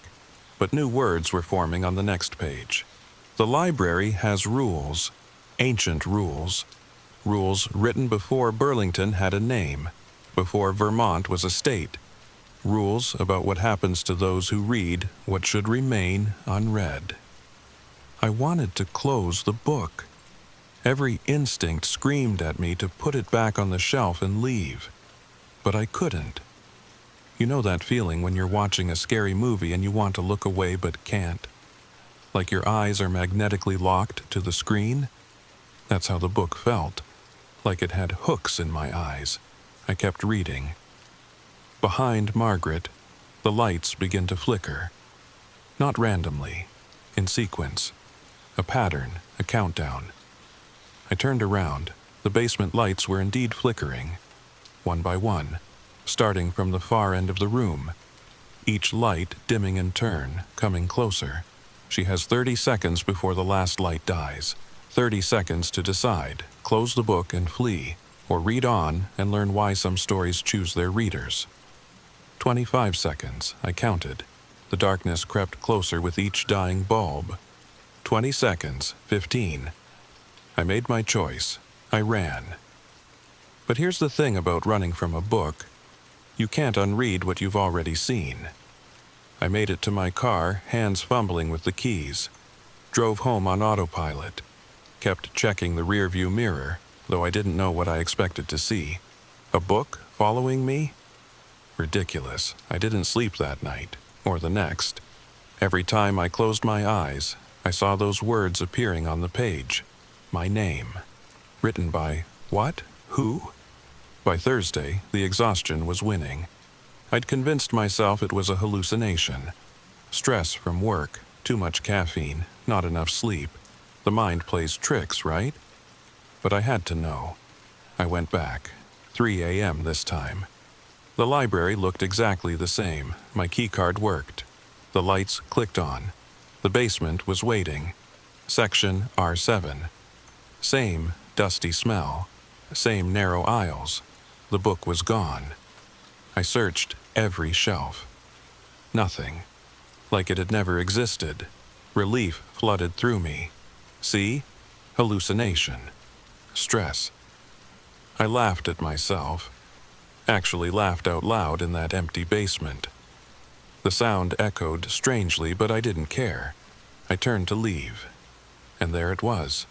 On a reading table I'd walked past twice. The unread, sitting open to a page covered in text. My blood turned to ice water. I approached slowly. The words were different this time. The persistent reader returns. Good. The book appreciates dedication. Shall we continue the story Margaret abandoned, or would she prefer a new tale? Perhaps. The truth about Everwood Public Library? I sat down. What else could I do? The book had found me, or I'd found it. Did it matter which? Choose. New words appeared below the others. Your story, or the libraries? I whispered, feeling insane. The libraries. The page went blank. Then, slowly, 1893. Jacob Everwood builds a library on old ground. Sacred ground, some say. Cursed ground, say others. The indigenous people who lived here first, they had another word. They called it hungry ground. The temperature in the basement dropped. I could see my breath. Jacob collected rare books, forbidden books. Books written in languages that predate human speech. Books bound in materials best left unnamed. Books that couldn't be read, only experienced. The lights flickered again. But this time I didn't run. One book in particular fascinated him, a living book, a book that wrote itself, a book that fed on stories, consuming them as they were read.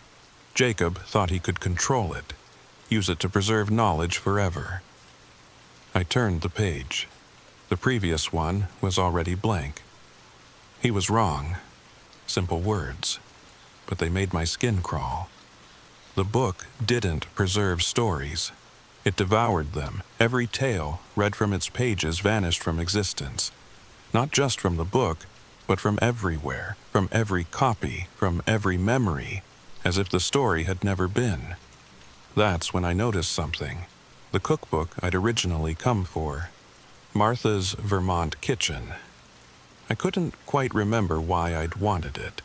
Something about a recipe? My grandmother had mentioned. What? The memory felt slippery, faded. Jacob tried to destroy the book, burned it, buried it, threw it in Lake Champlain, but it always returned, always found its way back to the library, because the library was built on hungry ground, and hungry ground must feed. My hands were numb from the cold. Ice crystals formed on the page as I read. So Jacob made a bargain. The book could stay, but it would follow rules. It would only take stories freely given, only from those who chose to read despite the warnings, and it would only hunt at night. New paragraph. Jacob died in 1897. The official record says heart failure, but the librarians know better. He opened the book one last time, read his own story, and in reading it, ceased to exist. The historical records changed. Now they say the library was founded by committee. No Jacob Everwood anywhere, except, I turned the page with trembling fingers, except in this book, the only place Jacob's story survives, because the book keeps one copy of everything it devours, a trophy, a memory, a warning. The lights went out. All of them. At once. In the absolute darkness, the book began to glow, soft, pale light emanating from the pages. Would you like to see Jacob's collection, Margaret? The stories that no longer exist? The tales erased from history? Fiction and nonfiction alike? All preserved here in the darkness. All waiting to be read one last time? I heard footsteps. Slow. Measured. Coming from deeper in the basement. From sections of the library I'd never explored. Or, perhaps, you'd prefer to contribute to the collection. The footsteps stopped directly behind my chair. I didn't turn around. Couldn't. The book held my attention like a vice.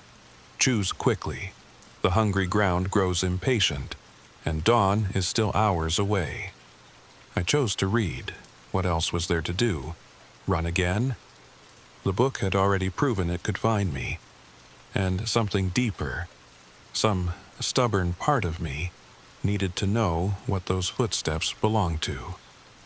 Wise choice appeared on the page. Though wisdom and curiosity make dangerous companions, follow the lights. A single bulb flickered to life at the far end of the basement, then another further still. A path leading deeper into the building than I'd thought possible. I stood, legs shaky, and picked up the book.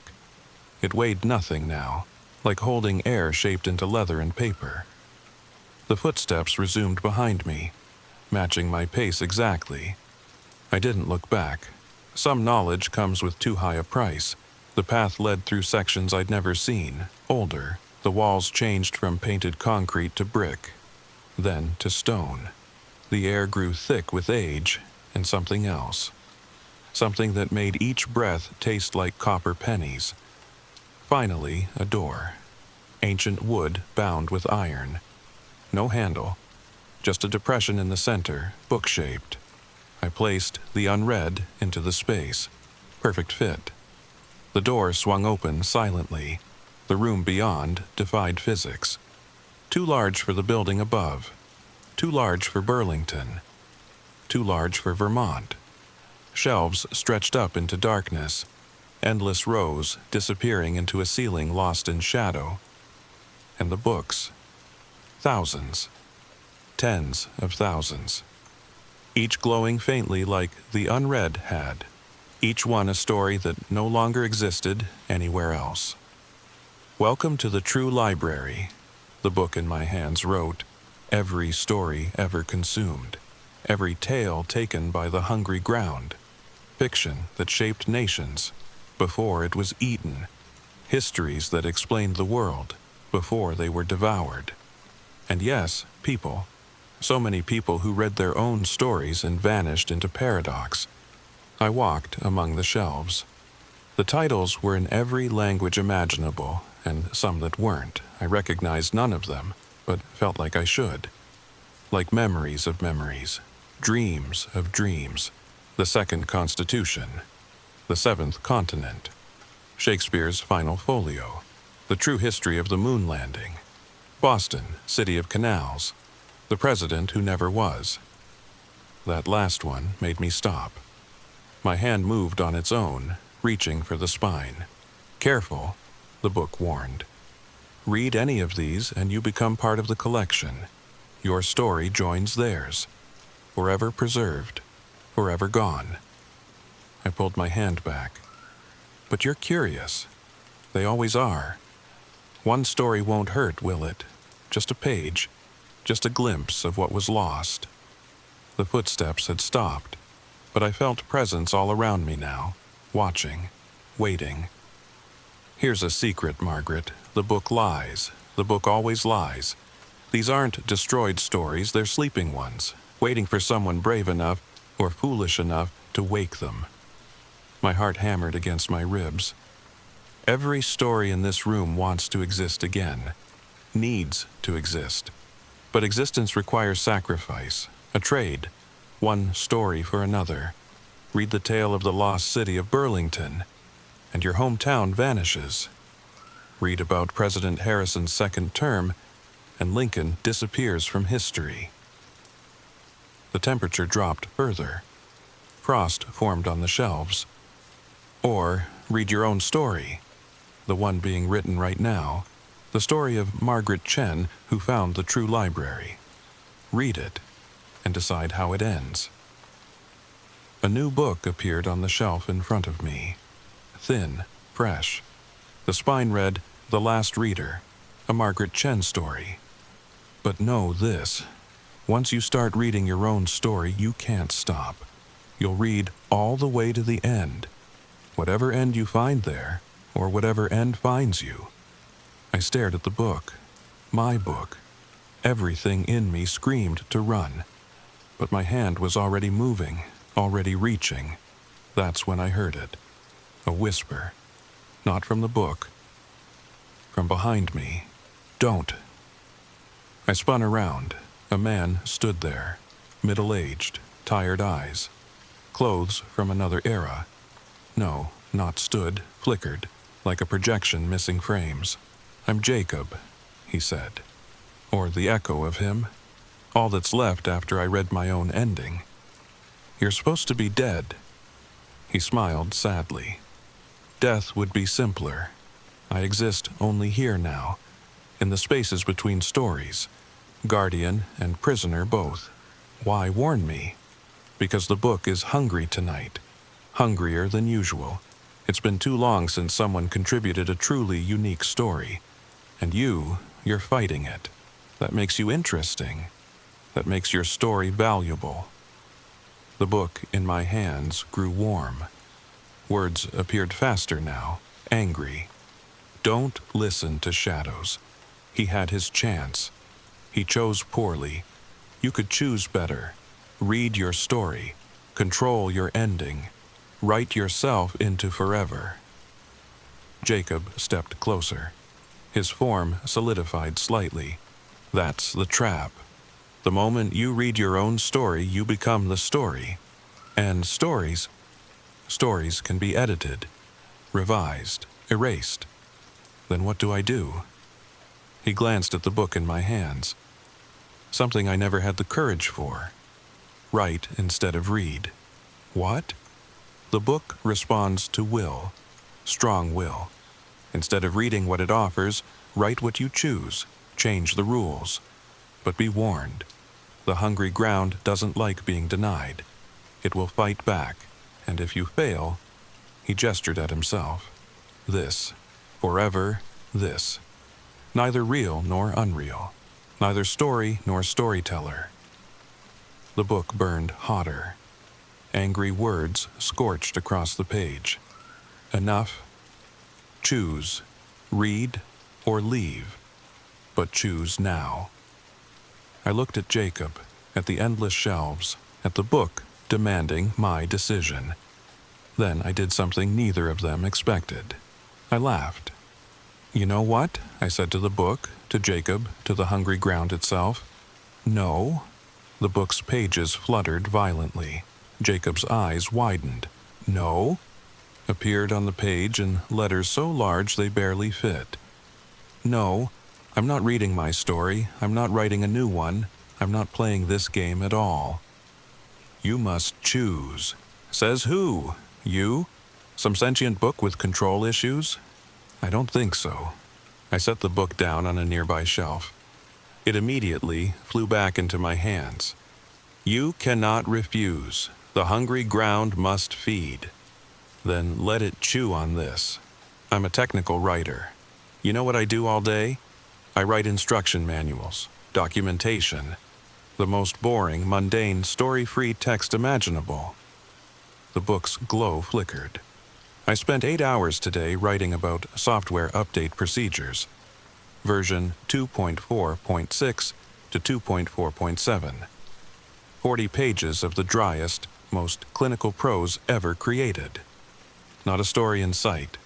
Just facts, procedures, troubleshooting steps. The pages began showing random symbols, error messages in languages that didn't exist. So here's my offer, I continued. I'll write in you, but I'll write documentation, instruction manuals for existence, technical specifications for reality. The most boring, unstoried text the hungry ground has ever tasted. Jacob laughed. Actually laughed. That's insane. No, that's technical writing. We drain the narrative out of everything. We turn mysteries into bullet points, magic into flowcharts. The book shuddered in my hands. Words appeared and disappeared faster than I could read them. Then finally, you would feed the ground instruction manuals? Starting with proper library book return procedures, a comprehensive guide. Chapter 1. Identifying book drop locations. No. Chapter 2. Optimal book insertion angles for maximum efficiency. Stop. Appendix A. Troubleshooting common book return errors. The book snapped shut. The room trembled, shelves swayed, then silence. Slowly, words appeared on the cover. Terms, acceptable, temporary, you may leave. But you will return, the ground must feed. If not stories, then something. You have 1 year to decide. Deal, I said immediately. The book vanished from my hands. The room began to fade. Jacob smiled sadly. Clever, he said as he flickered, but it's only a delay. The hungry ground always wins eventually. We'll see about that. The world dissolved, and I woke up in the normal part of the library basement. Dawn light streaming through the windows. My phone showed 6:47 a.m. I'd lost 3 hours. But I remembered everything, every word, every moment. I left the library and didn't go back, not for 6 months. But here's the thing. I kept my word. I've been writing. Not stories. Technical documentation. The most boring, fact-based, narrative-free content imaginable. Hundreds of pages. How to organize your sock drawer, a systematic approach. Optimal lawn mowing patterns for suburban properties. Coffee maker maintenance. Daily, weekly, and monthly procedures. I have a theory, you see. The hungry ground feeds on stories because stories have power. They shape reality, change how we see the world. But what if you fed it something else? Something that actively resists narrative? Something so aggressively boring that it might give the ground indigestion. 6 months left to find out. But last week, something changed. I found a book on my doorstep, not the unread, something new. The title? Technical Documentation for Supernatural Entities, a Margaret Chen collection. Inside all my boring documents, but at the end a single paragraph. The ground finds your offerings. Intriguing. Distasteful, but intriguing. It has a counter-proposal. Continue feeding it documentation. In exchange, it will release 1 story per manual. 1 lost tale returned to the world for every boring document provided. Below that, a list. All those lost stories I'd seen. The Second Constitution. The Seventh Continent. Hundreds of others. Choose which stories deserve to exist again, feed the ground boredom, and it will vomit up wonders. So, that's where I am now. Writing instruction manuals to random lost stories from history. It's weird, it's probably dangerous. But what if you could bring back something amazing? What lost story would you choose? The book is waiting for my answer. The ground is hungry, and I have a lot of technical writing to do. But here's what keeps me up at night. If the hungry ground can return stories it consumed, can it return people? Is Jacob still there in the true library waiting to be documented back into existence? There's only one way to find out. How to Exist, a technical manual for the previously erased. Chapter 1 starts tomorrow. And if you're still listening, if this story kept you company in the dark, do me a favor. Check your books. Make sure the words are still there when you turn back the pages. Because the hungry ground is always hungry, and sometimes it finds new libraries to haunt. Sweet dreams. Wait, before you go, I need to tell you something. This story you just heard, I've been reading it from a book I found on my shelf this morning. A book titled The Last Podcast. And now that I've finished reading it, the pages behind me are blank. Every single one. Which means this story now exists only in one place. Your memory. You're the library now. You're keeping it alive. Don't forget it, please. Because if you do, then Margaret Chen never existed. The true library never existed. And that thing you might feel watching you right now, that sense that something is reading you the way you read stories, that never existed either. Probably. Sleep tight. Actually, wait, don't go yet, please. I just realized something. Something about this book I'm reading from. The Last Podcast. There's more pages. Pages I didn't see before. Oh God, listen. I need to read this to you. I need someone else to know this part. The technical writer's gambit failed. That's all it says on this new page, but more words are appearing. Right now, as I watch. Margaret Chen thought she could bore the hungry ground into submission. Thought documentation could save her. But the ground learned, adapted. It developed a taste for the mundane, and now, the words are coming faster. Now, it feeds on the ordinary. Every shopping list that disappears from your fridge. Every phone number you swear you wrote down. Every important email that vanishes from your inbox. The hungry ground no longer needs grand stories. It subsists on the small ones, the daily ones, The ones you don't even notice losing. My hands, they're shaking. Because I remember now, things I'd forgotten. Appointments I missed because the reminders vanished. Text messages from friends that seemed to evaporate. Photos on my phone showing empty spaces where I know someone was standing. And Margaret, she's still writing her technical manuals, still feeding the ground. But she doesn't remember why anymore. Each document she creates erases a small part of her own story. Her favorite coffee shop, gone. Her first dog's name, forgotten. Her mother's maiden name, erased. This can't be right, this has to be the book lying. It said it always lies, remember? But what was my grandmother's recipe again? The one I went to the library for? I can't remember. Something about donuts? Or was it pie? New words. The beautiful irony? This story you're hearing. It's technical documentation. How to trap a listener, a comprehensive guide. Chapter 1, establish trust.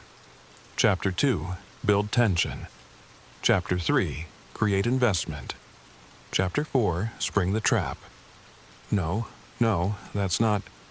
You've been listening for exactly 4,891 words now.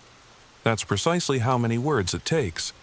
The hungry ground calculated it perfectly. Just long enough to burrow into your memory. Just detailed enough to take root. And now that you've heard the whole thing, now that it lives in your mind, the book is getting heavier. Or am I getting weaker? Check your bookshelf tomorrow. You'll find a black leather book. No title at first. But if you pick it up, if you open it, you'll discover you're the next technical writer. The next documenter, the next feeder of the ground. I'm trying to stop reading, but I can't. The words pull themselves from my throat. The cycle continues. It always continues. Because the truly insidious part, you won't remember this warning. You'll remember the story. Margaret in the library, the disappearing words, the technical writing solution. But this part, this truth, it'll fade by morning, leaving only curiosity, only the irresistible urge to visit your local library, to explore the basement, to find the book that's already waiting for you. One more page. I have to turn it. I don't want to, but it's blank except for 4 words. See you soon, listener. And below that, appearing letter by letter, P.S. The view counter on this video, check it tomorrow. I bet it'll be different than you remember. The hungry ground feeds on numbers too now. Digital footprints. Online existence. Even this platform isn't safe. Sweet dreams. For real, this time. Unless what? Unless what? The page is blank now. The book is closing on its own. I can't.